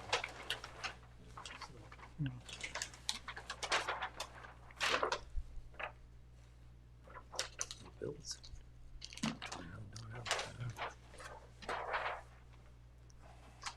Okay, this is the existing garage on the side of the main building that's been converted into a kitchen slash. So in a later renovation was just incorporated. Yes, correct. Okay. Yeah. So the first garage had, the door was facing to the Side of the building. Yeah, the side. Right over here. I know you said this garage, the two garage doors were set back. Correct. But it's hard to see in the rendering. Let me show you an example of it in a photo, because that would give you a much better idea, actually. Let's see. So we can focus on this photo. This is where the proposed garage will be. behind these two main trees. Can we get closer to that, Sage? Thank you. So this is the area of where the proposed garage is going to be. You're really not gonna see that from the road, No. and, It's also be hidden by the tennis court. yeah. Yeah, I think visually, I was just going to make one. I think Sammy Seamack, you did a good job of taking a very challenging collection of styles and making them hold together, improving them, and making them work together, and making the distinction. The only issue I have, and I think also putting the pool at ground level is a big plus, and it works well in terms of walking out and stuff. The roof line is increased by about, well, I'd say about 25 to 30%. But anyway, that's I think in terms of trying to create the modernistic view, that this now, the roof becomes a lot bigger, but I'm not sure if there's any way to avoid that unless you had Does the roof become much bigger? Because that's not the roof. No, this. I think what Sammy is showing, CMAC is showing is.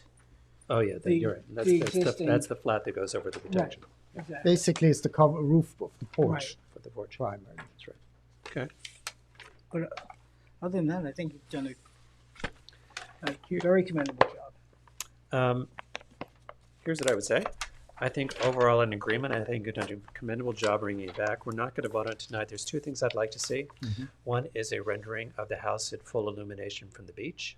Okay. Because you've got a lot of glass across the back of the house. And, everyone on Meadow Lane, we put the same question, and the same question from Meadow Lane.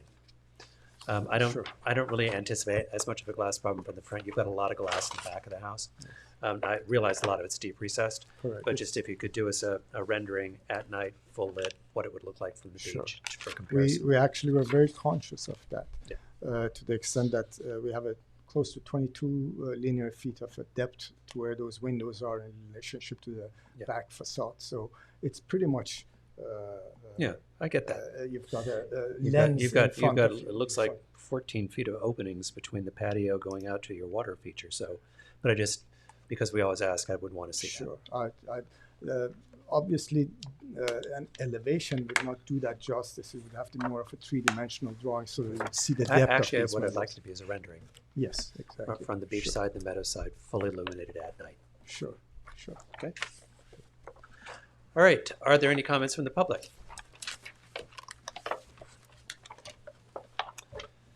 All right, my friends. So you would like us to adjourn this till the 22nd? Do we know when we're expecting a ZBA decision? We have a 25th of January ZBA hearing. And I'm hoping that meeting. That's the next ZB. That's the next time the board would have an opportunity to. Okay, so we should probably adjourn this to February, because we're going to need the ZBA decision in order for us to vote. So we should probably adjourn this to February 12th. Yes. Because our next meeting is the 22nd, but the next ZBA meeting is until the 25th. Correct, and we would need plans by the 16th for that. Okay, so February 12th. February 12th is fine. Okay. I'll submit renderings sooner for the benefit of the board, but we'll await the ZBA's call on that. Great, thank you. Thank you. There was no hands up back there? Thanks, sir. Okay, at the applicant's request, I motion to accept the applicant's request for adjournment to February 12th for 2020 Meadow Lane. Is there a second? Second. All in favor? Aye. All right, we will see you then. Thank you. Thank you. Did we want to recall Ryan Kesno 22? Yes. That was. I'm sorry, what was the address? Is that 22 Windmill? Yes, 22 Windmill. 865 Merrick Holdings LLC? Yes, thank you.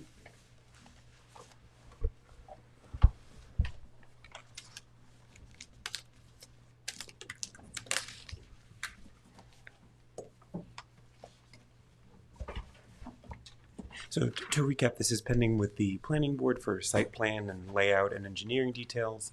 And they're here presenting for the first time as an official applicant for the ARB for the facade elevations, which incorporates some of the informal feedback the board had given them at a pre-submission conference. Okay. Thank you. Hello, my friend. How are you guys doing? We're well. Now, if memory serves, you came here, what, about a year ago? Yeah, we came there about a year ago to get some feedback from you. Since then, we've gone to planning board a couple of times, got some feedback from your consultants and things of that nature. And we just want to get the ball rolling with the ARB and get your comments because it's a complicated application because we're into between boards and things of that nature. We're trying to save a pre-revolutionary house and trying to keep everybody happy at the same time. So any feedback is terrific. Okay, so when you were here the last time, you presented us with two plans, one that was a little more contemporary, and then one was a little more traditional. So yes, the last time we were here, we wanted to get your feedback on what direction you wanted to go.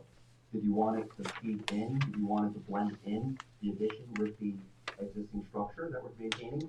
Or did you want it to stand out? Because there's two trains of thought there. The board's feeling at that time was that they wanted the historic portion to stand out. So what we've done is adhere to the board's request. So may I share my screen? Sure.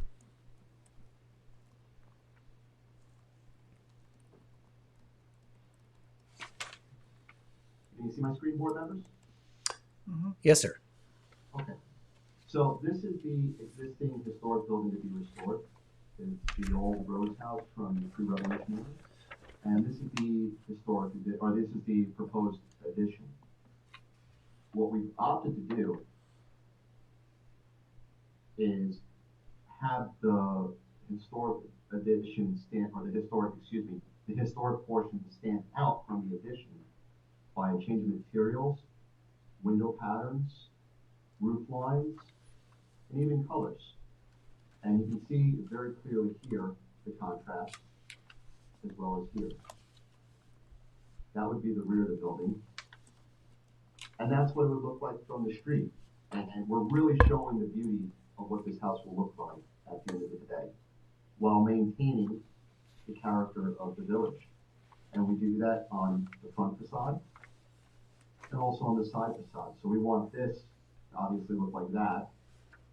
And really, make this thing stand out because there's not many of these guys around anymore. We also didn't want to be too far away from our neighbor. We wanted to be somewhat similar, but stand out just a little bit. And I think we've accomplished that here. And as always, I like to keep these short and sweet, so I would love your feedback.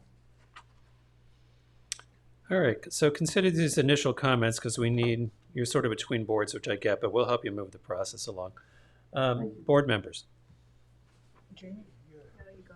Okay, so the rendering, or I'm sorry, the rendering that we're looking at now, what I don't know and can't know, and maybe only Zach can tell us, and Zach's been in this house a number of times, is the construction that you're showing here now, the windows, the window treatments, the supports on the roof eaves. Are those in fact exposed rafter tails? What are those?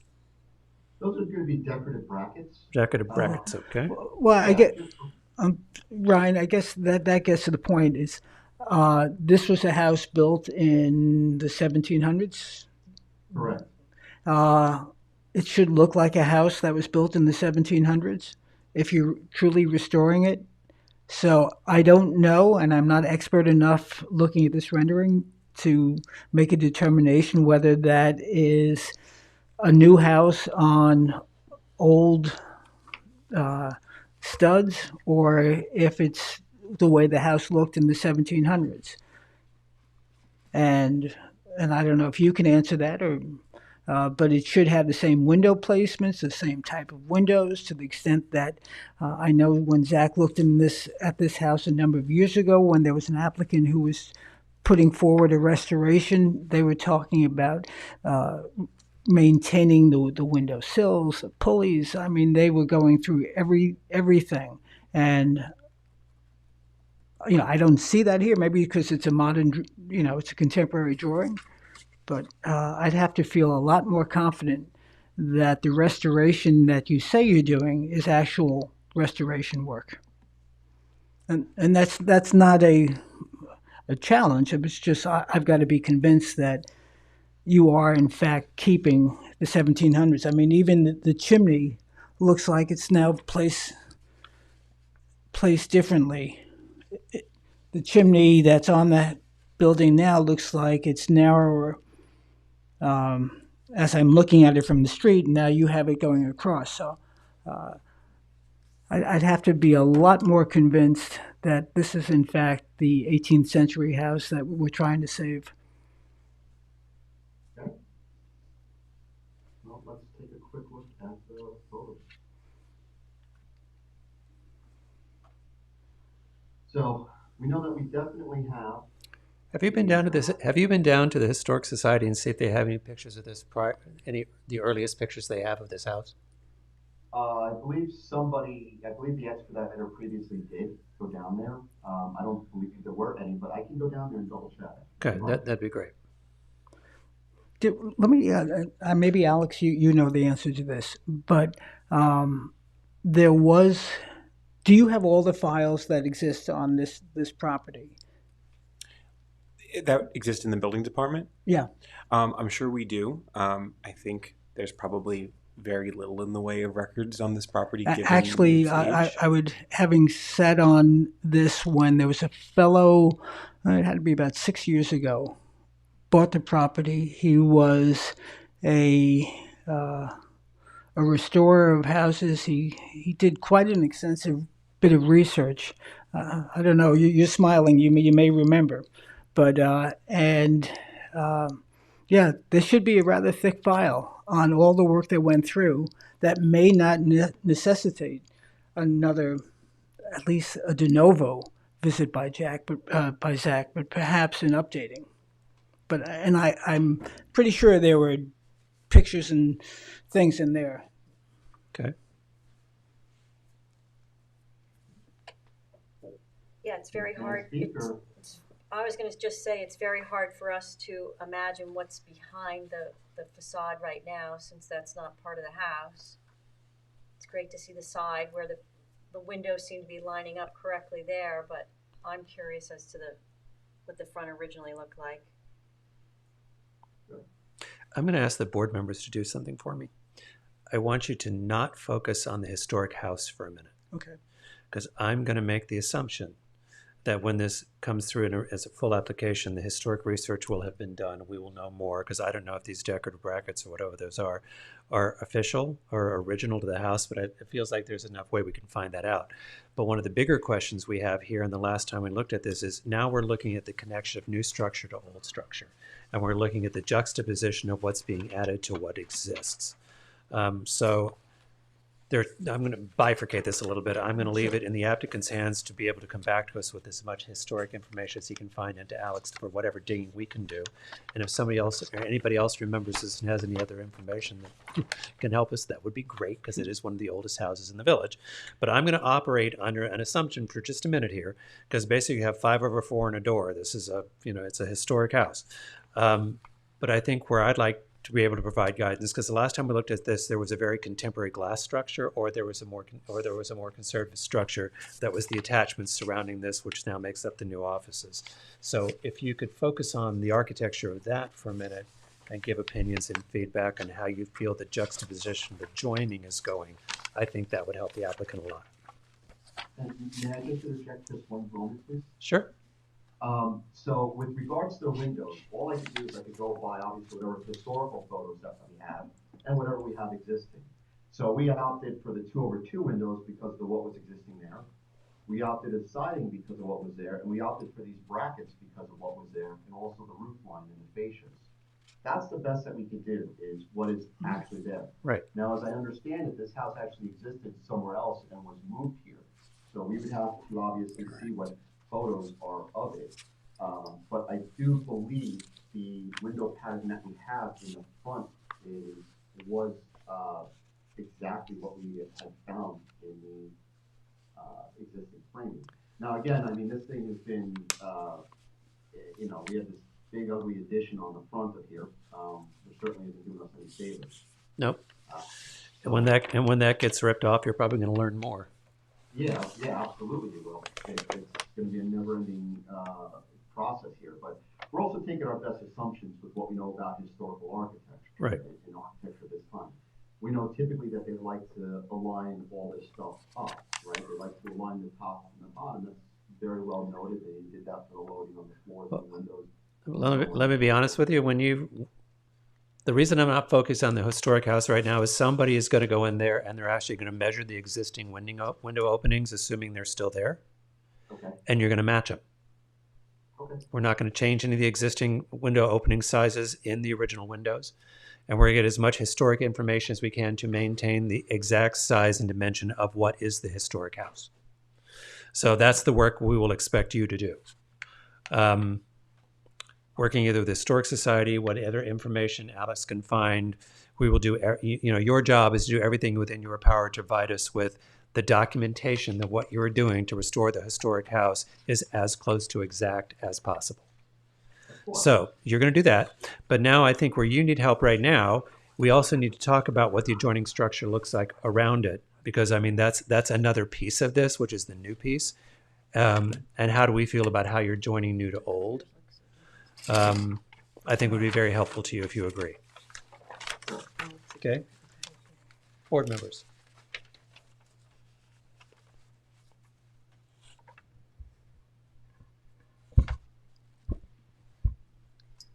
I have a hard time lining the two up. I know they're supposed to be different.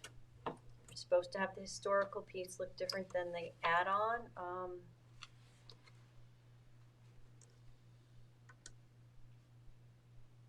I just have a hard time. Right now, I'm just saying, until we know more about the front, it's hard for me to say about the back. Well, if you assume that the front is essentially the design of the house in terms of the roof line, and it's going to be it's a colonial house. Yeah. Do you think and the historic guidelines are that additions should be, if it's an addition, subservient. This is a different set of circumstances, so that doesn't play in here. I think in the commercial application, it should be different. The commercial application would be that the new construction should be visually different. Yes. To where what is the historic structure is obvious and built in such a manner that if you removed it, the historic structure would remain whole and consistent. Right. And in that regard, I think this design is more compatible than the previous design. There's a continuity, yet at the same time it is different. Okay. Here's a couple of picky notes I'll give you. From what it looks to me like here, the light fixtures on the new fixture match the light fixtures on the house, maybe. We're going to want to see complete departure in what fixtures everything looks like in the attachment versus the house, so the house tends to stand alone. I think the molding around the crown of the house feels a little heavy. Because I think it takes a little bit of visual precedence over the historic structure. So if we could look at that, I think, and bring the weight of that down, I think that would be more complementary of the historic structure. Because these are office buildings, I think the way they set back across the back actually makes them disappear a little bit from the street view. I know it's probably actually accommodating the site shape, but I actually think the way they step back from the street allows the house to maintain a little more integrity from the street that I like, and it feels appropriate. The fact that your addition is in a separate material and a separate color and an obvious departure, works well in delineating the old from the new. And the protected doorways look fine. Because these are, again,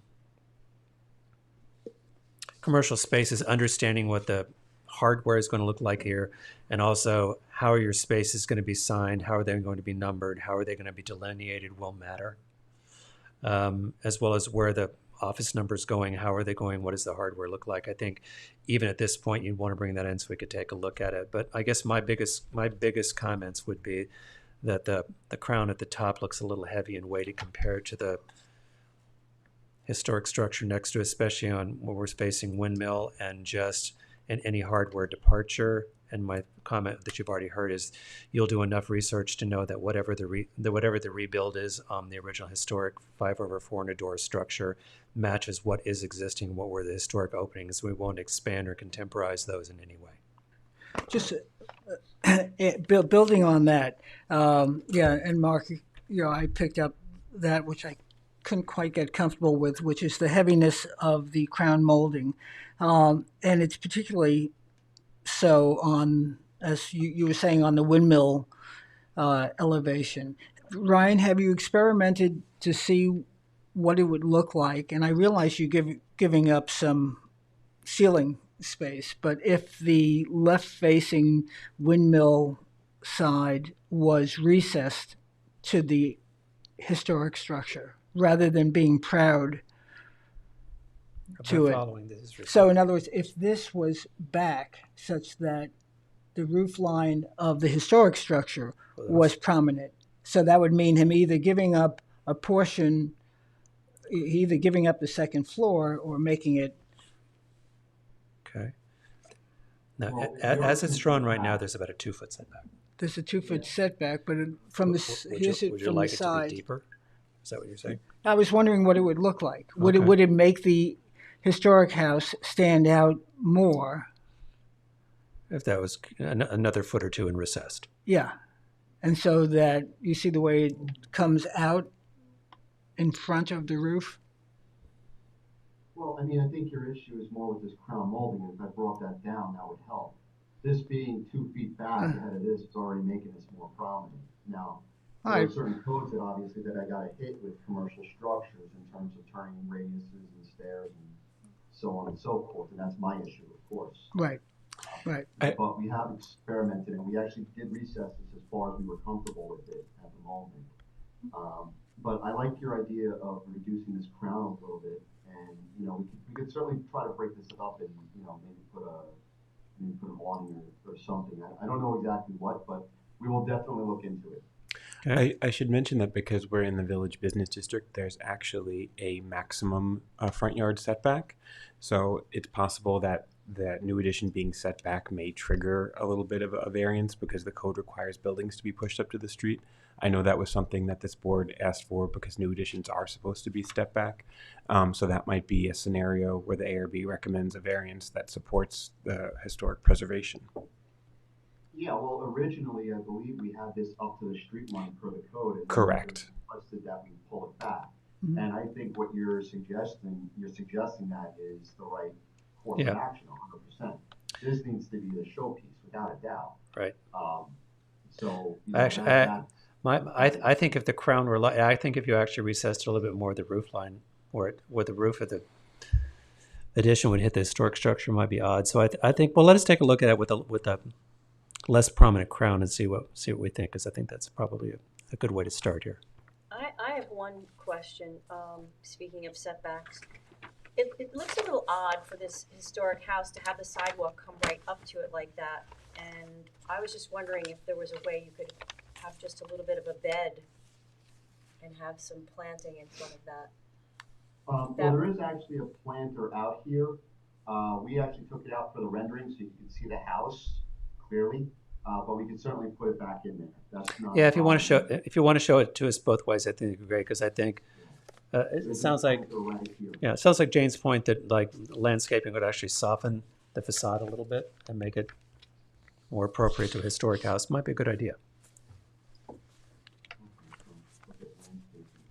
So Okay. are you looking for landscaping like immediately in front here?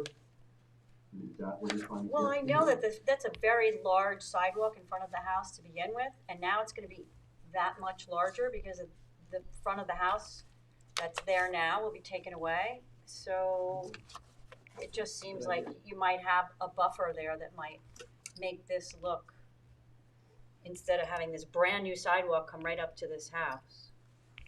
Okay, that's not a bad idea at all. It's a great idea. All right, so that's a lot of feedback. Yep. Hopefully constructive. Oh, Now you push it. Are there any comments from the public?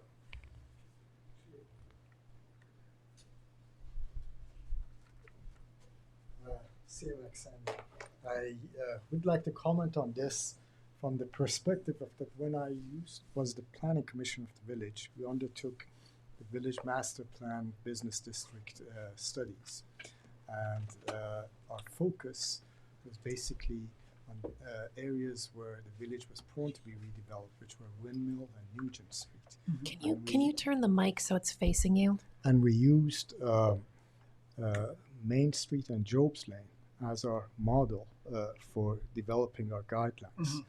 And what you just brought up as far as primarily the crux of that was that to bring the buildings. They're about to come with the mic closer to you. This is us telling you we can't hear you. It's directional. Oh, okay, very well. Sorry. The crux of our approach was that to eliminate the parkings and open spaces in the front of the buildings, bringing the buildings closer to the sidewalk, and pushing those open spaces and parkings to the back of the lots. So to that extent, what's being proposed is exactly in line with that, to basically mimic the Windmill and, the Main Street and Job's Lane architecture, to have that continuity of the sidewalk all across. Of course, the points that you brought up regarding the cornice and so forth, all that stands regarding the prominence. But the idea was that as what Windmill is right now, where buildings are objects, to step away from that and create a more of an urban continuous fabric in line with Main Street and Job's Lane. Right. At the same time, CMAC, I would say that on Windmill, because it wasn't constructed as a commercial district in the 1800s or whenever that, well, it's the oldest street in the village, 1647. But so the properties were very close to the street. On Windmill, for instance, the nail salon is a resident. They were residential houses. They were residential houses. So if we're true to the historic nature, then we may have to sacrifice to, as you say, making it more of an urban shopping district. Or we can't mimic Job's Lane historically if in fact what was there historically was not. Because otherwise, if you carry that logic out, you would want to move every house like the nail salon. You'd have to move the house up. You'd have to move the house up. Yeah. So I think what Jane was saying is there's a compromise there, which is to have a sidewalk that has a flow, but still have houses and residences and structures where they were at the time they were built, and to the extent that you can accommodate both a commercial district and requisite sidewalk with some plantings and something that's reminiscent of what was there. Well, apparently there are some plantings that are there. They're Yeah. just not in this rendering because the architect wanted us to see clearly what he was doing with the Right. house and not to be obliterated by the landscaping. But the next thing we see is going to have landscaping added back in, correct? Yeah, so we're gonna update the landscaping, we'll put that planter in, Okay. give you a rendering that way, and we'll, take one out. I think the idea of, carrying some of these planters over in front of the, historic house and even in front of the addition, I think it's a good idea to soften it up. Honestly, there is a lot of sidewalk there. Right. Unfortunately, you sorry. can't pick the house up and move it. Right. And we've already determined at this junction that we want the non-historic portion to be subservient to the historic. Right. So Right. we kind of set everything in there. So Okay. Right. But Right one on. second. But your point was The point of that history is you think, The point was that there's two things. There's definitely the element of history, Right. but there's also the growth of the village. We're Right. looking at this thing for the next 50 years. Right. That Right. if the village were to grow, which will it grow, Right. Right. where is that commercial but district? what, and how it's what's your going? specific concern to this property and what we're discussing right now? Location or planting or? Oh no, I'm just concurring with the position of the board, and I would like to say okay. that that's reflected in the guidelines Yeah. that were proposed Okay. for the village Right. expansion on both Nugent and Windmill Lane. Great, Yeah. thank you. I just want to understand. Thank you. Right, and what I was, what I will say is, I think think this, I think where we are there's right now, we one have, thing, just on the next submission, I think it would be helpful to have a full streetscape. Like, there's now it's a partial. We can see a little Yeah. bit of Shippies in the corner, but it would be Lots good of to see a full. rotations. It would be good to see a full streetscape and how Yeah. this fits, including the rotations building to the north.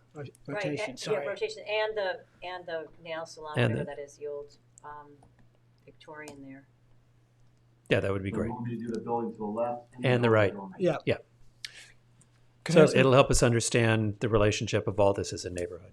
Could I ask a question about the color? Hmm? Right, the cedar shingle that's shown, is that going to weather to the same color as the addition? Yeah. No. The addition's gonna be a light gray. Mhm. The cedar shake would I guess it would be somewhat of a gray. Well- But we're gonna be doing a horizontal plank or something like. Well, the other thing you're going to be doing, or Zach's going to be doing, is looking, because that house as it is right now, I think at some point was painted or washed, and we'll need to know if that, if there is any historic evidence of the house being washed back to that. Probably not, but I just want to know that, because it's not just mold that's on that house. At some point, it was painted a color. Right. It isn't, but the best we can do is whatever photographs we have. Right. Sure. Right. And I So- just want the board to, to think about what that might look like if that weathers to gray, and if the addition is gray, if that's how you feel about that? Because I know we've talked about color and the distinction between the two. Yep. I Good. actually would rather see it white than gray, but that's just my preference. Okay. You'd rather see what, I'm so sorry, man. I'm sorry, I said I'd rather see it white than gray. If The we were addition or concerned the- about the two colors eventually being similar, I would rather see the Yeah. extension white than gray, but that's just my preference. And You I know- just also wanted to say one more thing, maybe not just planters in front of the historic house, but actually a little sliver of lawn. Almost the way there is a little sliver of lawn in front of the Pelletreau house on Main Street. Mm-hmm. Yeah, we'll definitely investigate that. Okay. No problem. I think Alex makes a good point. So while we're adding to things we'd like to see, I have one more. If you could go into your rendering and render this house instead of new shingles as weathered shingles. So we know what it'll look like 5 years later, not the week it's built. No fun at all. All right. So let's, Somerset. do we know where you are on the project and plans, or with the planning? I think. That's okay, Alex, you go. Oh yeah, I think the next step is for the planning board to schedule a public hearing, which I don't think they've done for this one. If that's what they decided that they want to do. The planning board has given some feedback about the layout. There were some concerns about the parking layout. I think that's been addressed. So there's been a lot of progress made. As I mentioned, this will likely go to the zoning board, potentially for the setback issue, most likely for parking, like all properties in the village business district that doesn't provide parking on site. So and potentially ultimately, for the question is dimensions. then when should we be adjourning this to? Well, I think it's up to the board if they want to continue the conversation about I don't the think elevations. I don't think we should continue the conversation until the planning board's done, because we shouldn't be paralleling things down all the boards, because each board decision impacts the next one. So I think we should. He's got feedback of how we feel. I think we should wait until the planning board has reached a decision, and then if it requires zoning, let the zoning board reach a decision, and then we can go from there. That we shouldn't be paralleling this. Okay, then the board would probably pick a date that they feel would be an appropriate time to reevaluate. Well, I don't know when that is. So what I'm going to suggest right now is we adjourn this to February 12th. And then if, depending on where you end up with the other boards, we can adjourn it again. But I don't think you'll be ready for the next meeting. Don't have the answers that we're going to be wanting to hear from by the 22nd. Do you want to Well, adjourn yeah. pending site plan approval? We'll just date for each, just planning site plan approval. Well, we typically try new things to a date certain rather than to another outcome because it makes it hard to track. I hate that. Okay, so I I'm mean, gonna sure. suggest for now that we adjourn this to. I understand both sides of this argument. I'm gonna suggest that we adjourn this to February 12th. Because, I mean, I can come back with different colors. No, there's, stuff you like know that. what? Each board decision could impact, and then we'd be having conversations here about things that could never be built. So instead of paralleling this down boards, let's get the board decisions in order. So let's finish with the board before you go to the next one. That'll be it. All right. So motion to adjourn the application for 22 Windmill Lane to February 12th. Is there a second? Second. All in favor? Aye. Okay, we'll figure out next steps when we know what's going on with planning. All right, thank you so Okay. much. Take care. Thank you. Okay, that brings us now back to 160 Somerset Avenue. Do you have affidavits and are they in order? Yes and yes. Okay.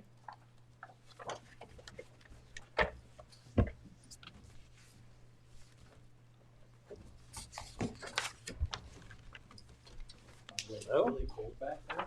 Pardon? Is it? It's very cold back there. It's really hot right here, just on my head. So you could have moved to the front row and saved yourself some I heat. think we're gonna have to do that next time. Oh, you know what? The heat's Trying to off. get through. All right, if you can officially introduce yourself for the record. applicant, John David Rose Architect, Scott Rose Architect, and Chris Rose Intern Architect. I'm feeling a family connection. And there is a bit of one. Okay. Oh, we have a different- Okay, so we're gonna go, we're unable to get through to there. So we'll do it there manually.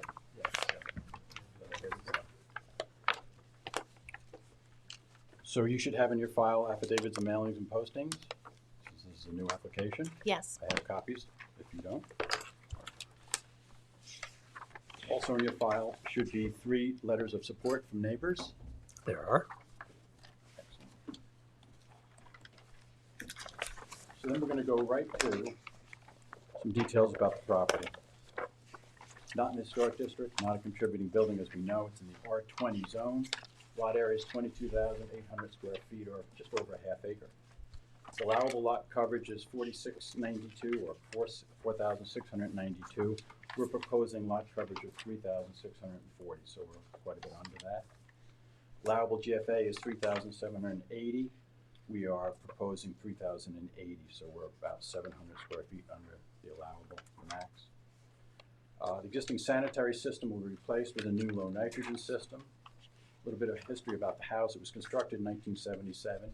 In 2004, they added a 2-car garage, and that was converted into habitable space, and then my client purchased it in 2016. So they had nothing to do with the architecture that's there right now. It was a spec house of average spec quality.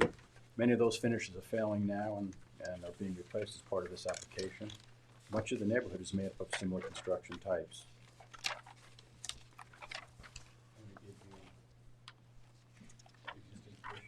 Photos there, maybe we could enlarge those.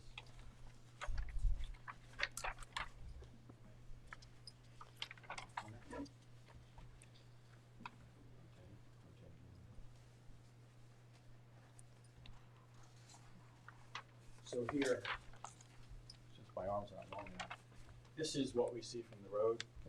It is hedged, mature hedge around the front. Unfortunately, you're going to have to talk from the microphone. Good point. My pointer's not that long. Yes. You can sit at the table and point to the paper. So if you have a laser light, that will help you. No, next time. So perhaps I won't need to go over there. But here is the view from the road. It is hedged, mature hedges on all sides. Next one. Here is behind the hedge, roadside.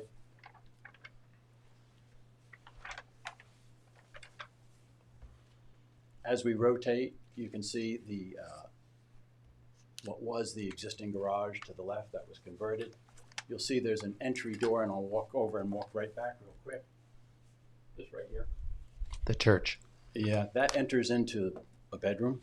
Looks like a chapel. It's a little awkward, but you'll see that it was so good they did it twice.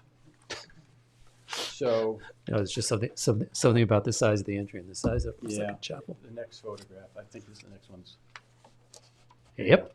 It's kind of special. This has 6/6 windows. The main bulk of the house has 1/1. Keep going, please. As we turn, we get to see how it's kind of a little bit funky around the back. Keep going. And here's the back. Something that's really interesting about this house is that from the road, it looks like a center hall colonial, but it's really a salt box. And it's facing the wrong way, because as you know with salt boxes, the high side's always supposed to be facing the south. This is just a backward salt box. So as you rotate, I think the next picture will probably show the deck. Oh, there you go. Now you can really start to see the beauty of the salt box. Keep going, one more please. And that's the deck and pool that's going to be removed and relocated. And I'll show you on the site plan. Now I want to show some of the neighboring homes. This is directly to the north. Pretty large home. Certainly a 2.5-story home. I would guess that it's 35 foot tall. Next one, please. This is the one. This is to the east, I believe. Keep going. South. Next.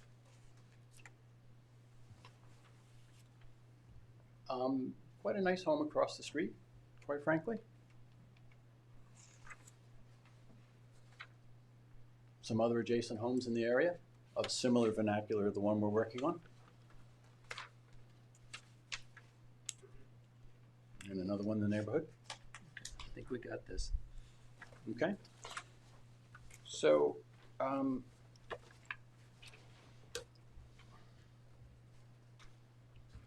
want to show the survey, show you what we're going to add on.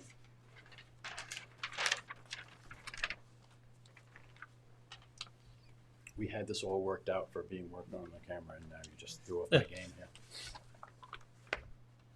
If we could zoom in, please. Thank you. I'll be right back. This here is the existing, yeah, Scott can do that. The existing building, you'll see in white, and then where Scott's finger is the area that we're going, that's that 2-car garage that we're going to actually remove. And one of the really important things is where Scott's finger is right now, I don't want to make this building any wider than it currently is. So right now, the garage addition, the ridge goes in a north-south direction. We're going to change that and go east-west, so the building won't get any wider. So what we're doing is hiding much of the building comes back over here, with a little bit poking forward.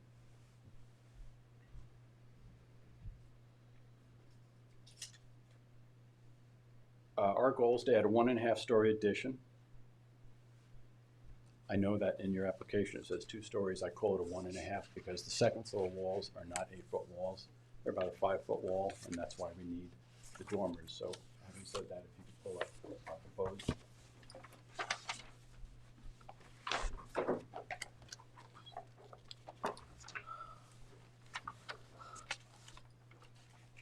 Now we zoom out, please.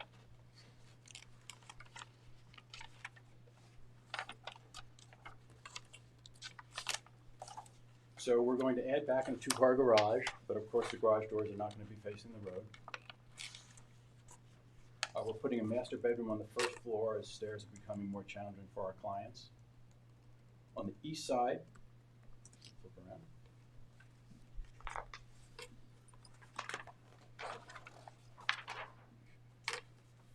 We're adding, I'm going to point and be right back. That dormer there, but if you can come around to the page, please. And you'll see a pair of dormers right here that will dump some natural light into the living room below. And quite frankly, eat up some of that very long salt box roof, which is very attractive. Go back to the front page, please, roadside.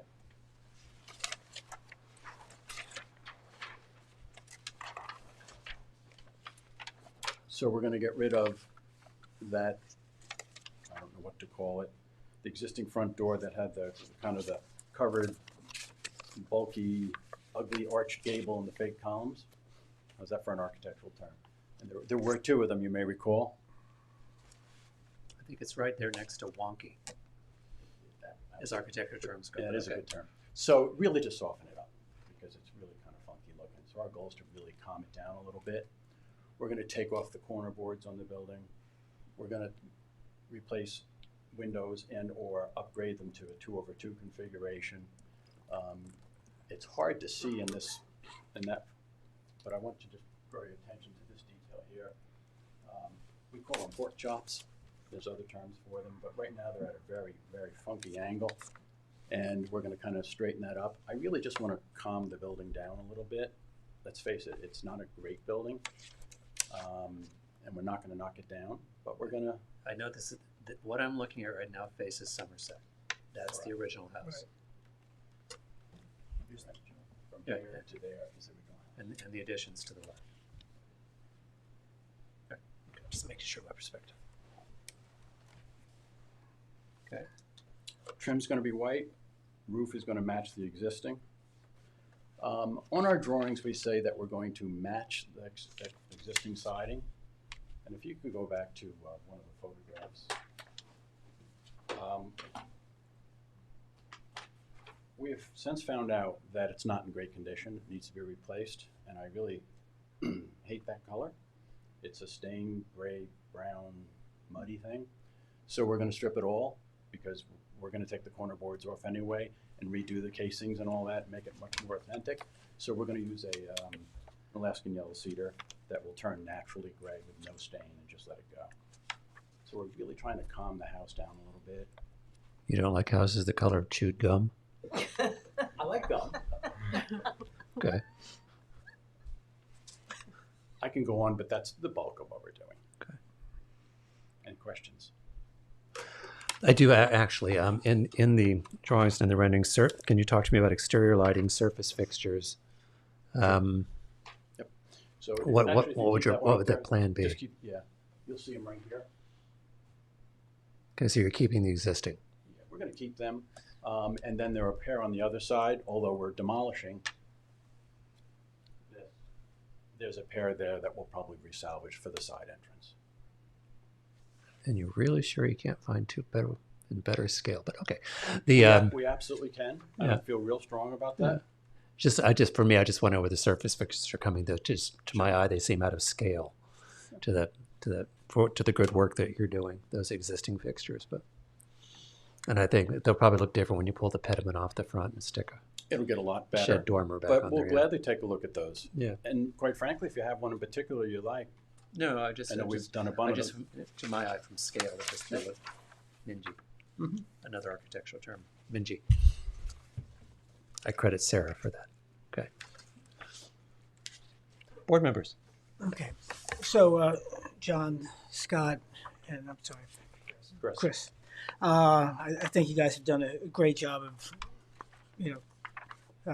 improving the house. I would, my only quibble is with the amount of glass. The glass slide is on the west elevation, the rear elevation, which,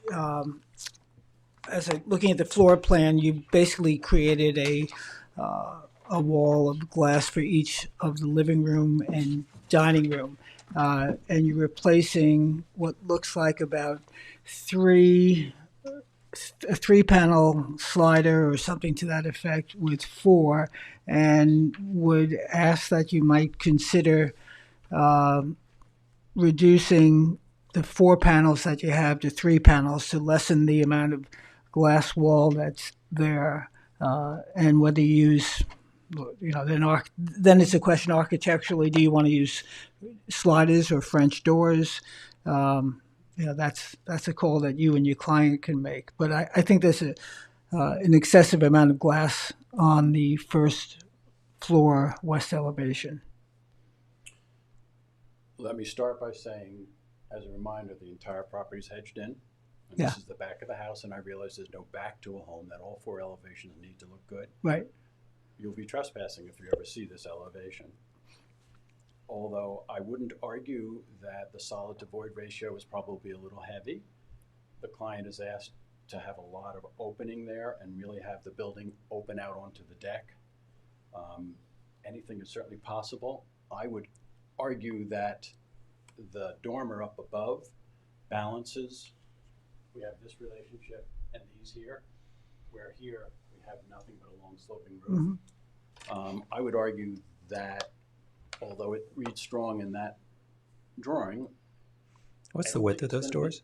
I beg your pardon? What's the width of those doors? 16? In your proposed doors, are they 16s? So the answer might, a compromise might be that we go to the 12, because they make a 12 as well. Or go to spend a whole lot I would of money? agree with Jeff that it's excessive glass, and it's not just whether people can see the first floor, but it's also the light pollution coming out of all that glass to the neighborhood. So I would like to see less glass in the back. Those are 16. We could definitely go down to the 12. Here's where I would weigh in on that. I think going down to 12 is the right answer. And the only thing I really don't understand is that this is the only, in this house that you've cleaned up tremendously well, it's the only place that you have contemporary doors. So if there's any kind of, whether it's row windows at the top or any kind of division within that, because it's just, when you look at it, it's the only thing that's contemporary about the entire house. Suddenly these 12-foot doors across the back. So it's interesting. These are French wood sliders without muntin bars. You look at my work, we don't put grills in the doors, even when they're French doors. You go take a look at almost everything we've done in the village. There's a reason behind it, and without getting too deep, what kind of grill would go with a 2/2, number one? And because of the size of the piece of glass, let's say it's an 8-foot or a 7-foot door, the grill pattern is going to be, it's not going to line up with any other grill anywhere on the first floor, especially when you have a big glass door right next to a window. So it looks kind of odd. We've always found that because you're touching the glass, you're up to the glass, you're looking out the glass door, that we just don't put them in the doors. And I could gladly share with a lot of the homes we've done with, there's nothing in the doors. My comment still stands. They could be each of those panels could have twos, could be divided into across the top into twos to have some more relationship into it. But that's your call. It's not a deal killer to me. It's not a deal killer to me. But it's the one thing that's suddenly contemporary in a non-contemporary house, to my opinion. But I do think my only quibble there is the reduction in the windows will be an improvement on what we generally look for in a wall-to-window ratio at the back of the house. So if we go down to 12, I think that would help. We can change that to a 12. Okay. And I'm taking, what is the roof material? I beg your pardon? The new roof material still be matching existing? Yes. Okay. Still in good condition. Okay. Are there any comments from the public? Any other comments from board members? I'm sorry, I don't know if I cut you off. No. Okay. I would agree that I just prefer a French door look any day of the week, but. Okay. So we could make that change. Excuse me for interrupting. We can make that change on those documents on the spot. Council, are you fine with that? Yes. Okay. Board members, are you comfortable with that? Yeah, so if they're so you'd pick up 4 times 4, 16, so basically you're reducing one door. Yeah. It's a big difference. Well, actually, it would be 12.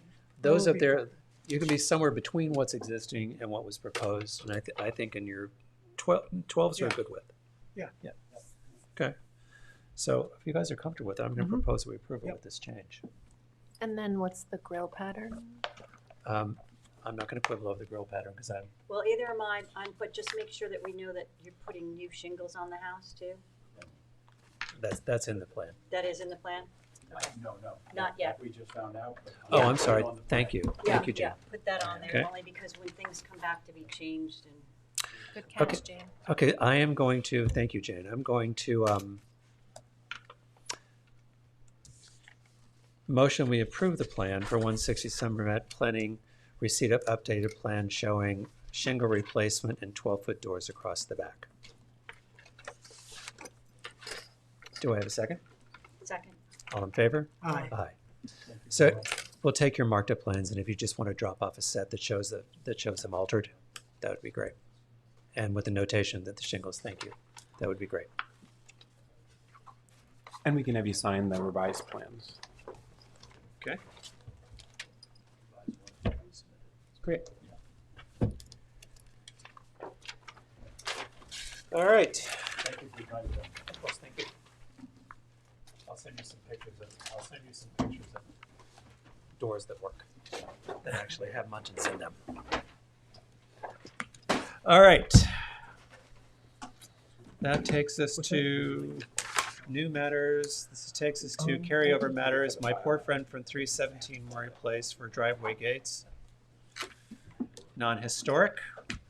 Welcome back. You've been patient 2 meetings in a row, and I appreciate it, friends. Not a problem at all. Happy New Year. Same to Happy you. New Year.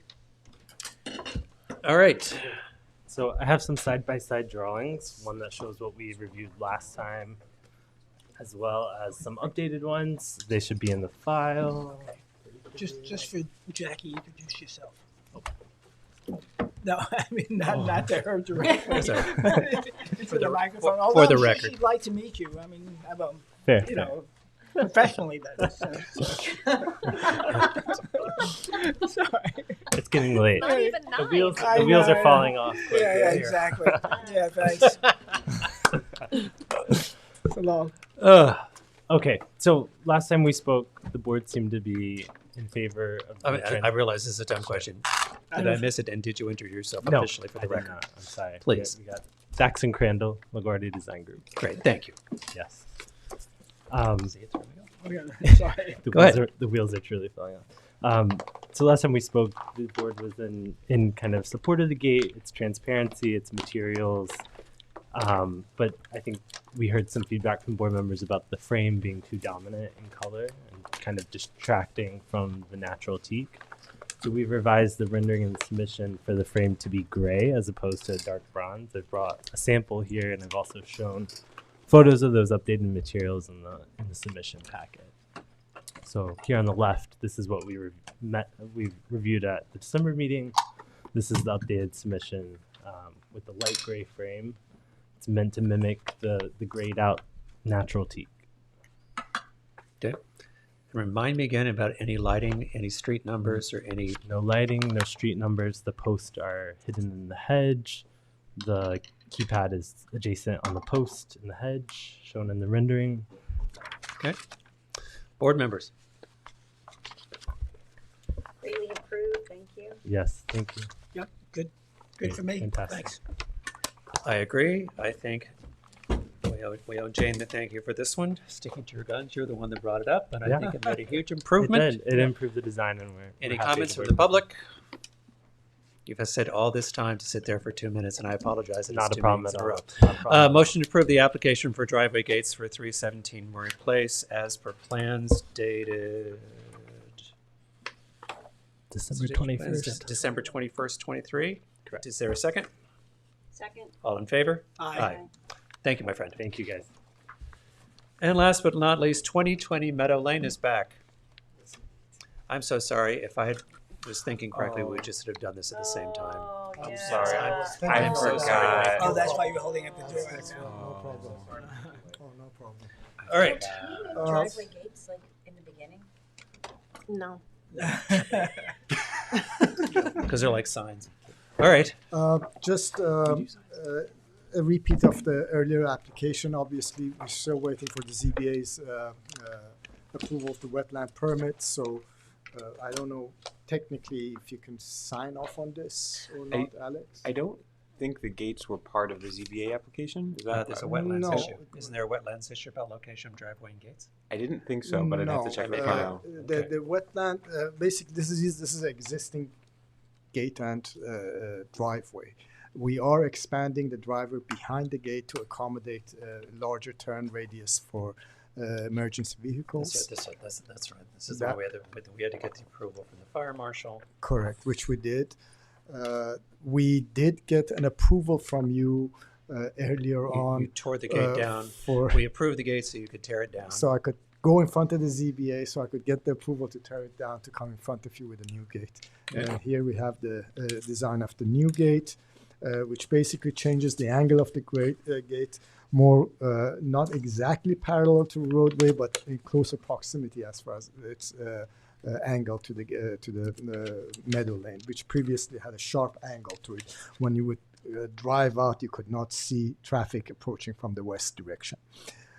Besides that, the posts are the same finish as the main building, stucco, cream off-white color, 2 lanterns on top of the posts with frosted glass, just to mark the location of the gate, not much of a brightness in that sense.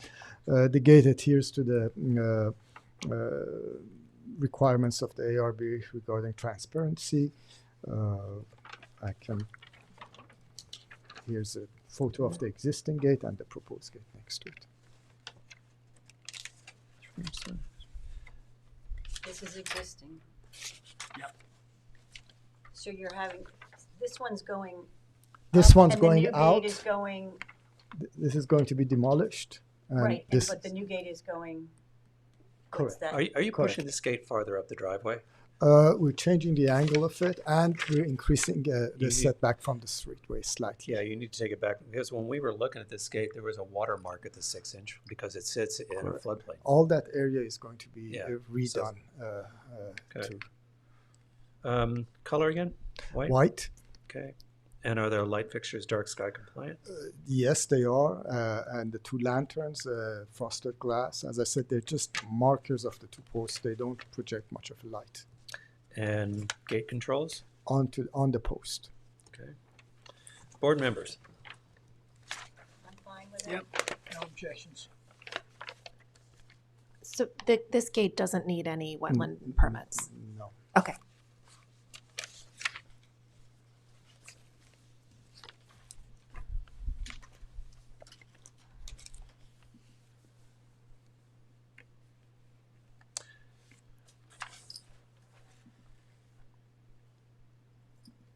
Because right now you're telling me you're 43% transparent, 60% of the way, 60% of the face panel of the gate, but you're solid for the bottom 2 feet.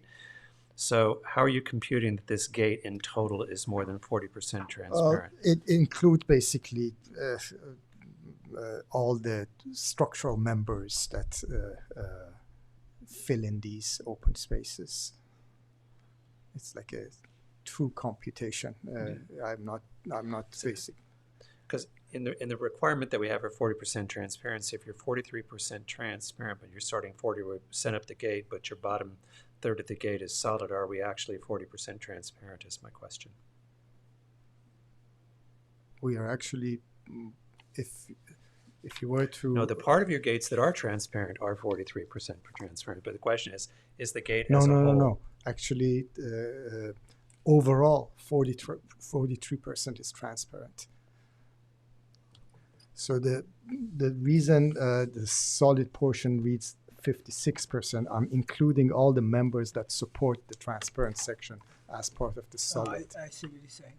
So if CMAC had drawn posts there or slats, whatever they are, that the solid portion plus that plus the slats would equal 56%. 6%. Okay. All right. I think the design's very handsome. I just want to make sure that we've hit the transparency. Okay. And you're comfortable. Jane, you're comfortable? Yes. Yeah. Okay. Is there anything in the we can approve this? Do we need to pen any? Because they haven't received. I don't know that there's variances But against this it is, specifically. he does not need wetland relief for the That's gates. correct. Okay, so there's no variance relief related to the gates. Okay. So motion to approve the gate design from drawings dated November 29th. Is that the right date yet? For 2020 Meadow Lane. Do I have a second? Second. All in favor? Aye. Okay. Thank you. So it's worth the wait, C-Mac. And again, I'm sorry, we should have just done them. I'm sorry, we should have, had I realized we should have done those at the same time. That's why Saved I you tried to get that already. And saved you some It's time. my fault. I thought about it, but I forgot about it. Yes. Thank you.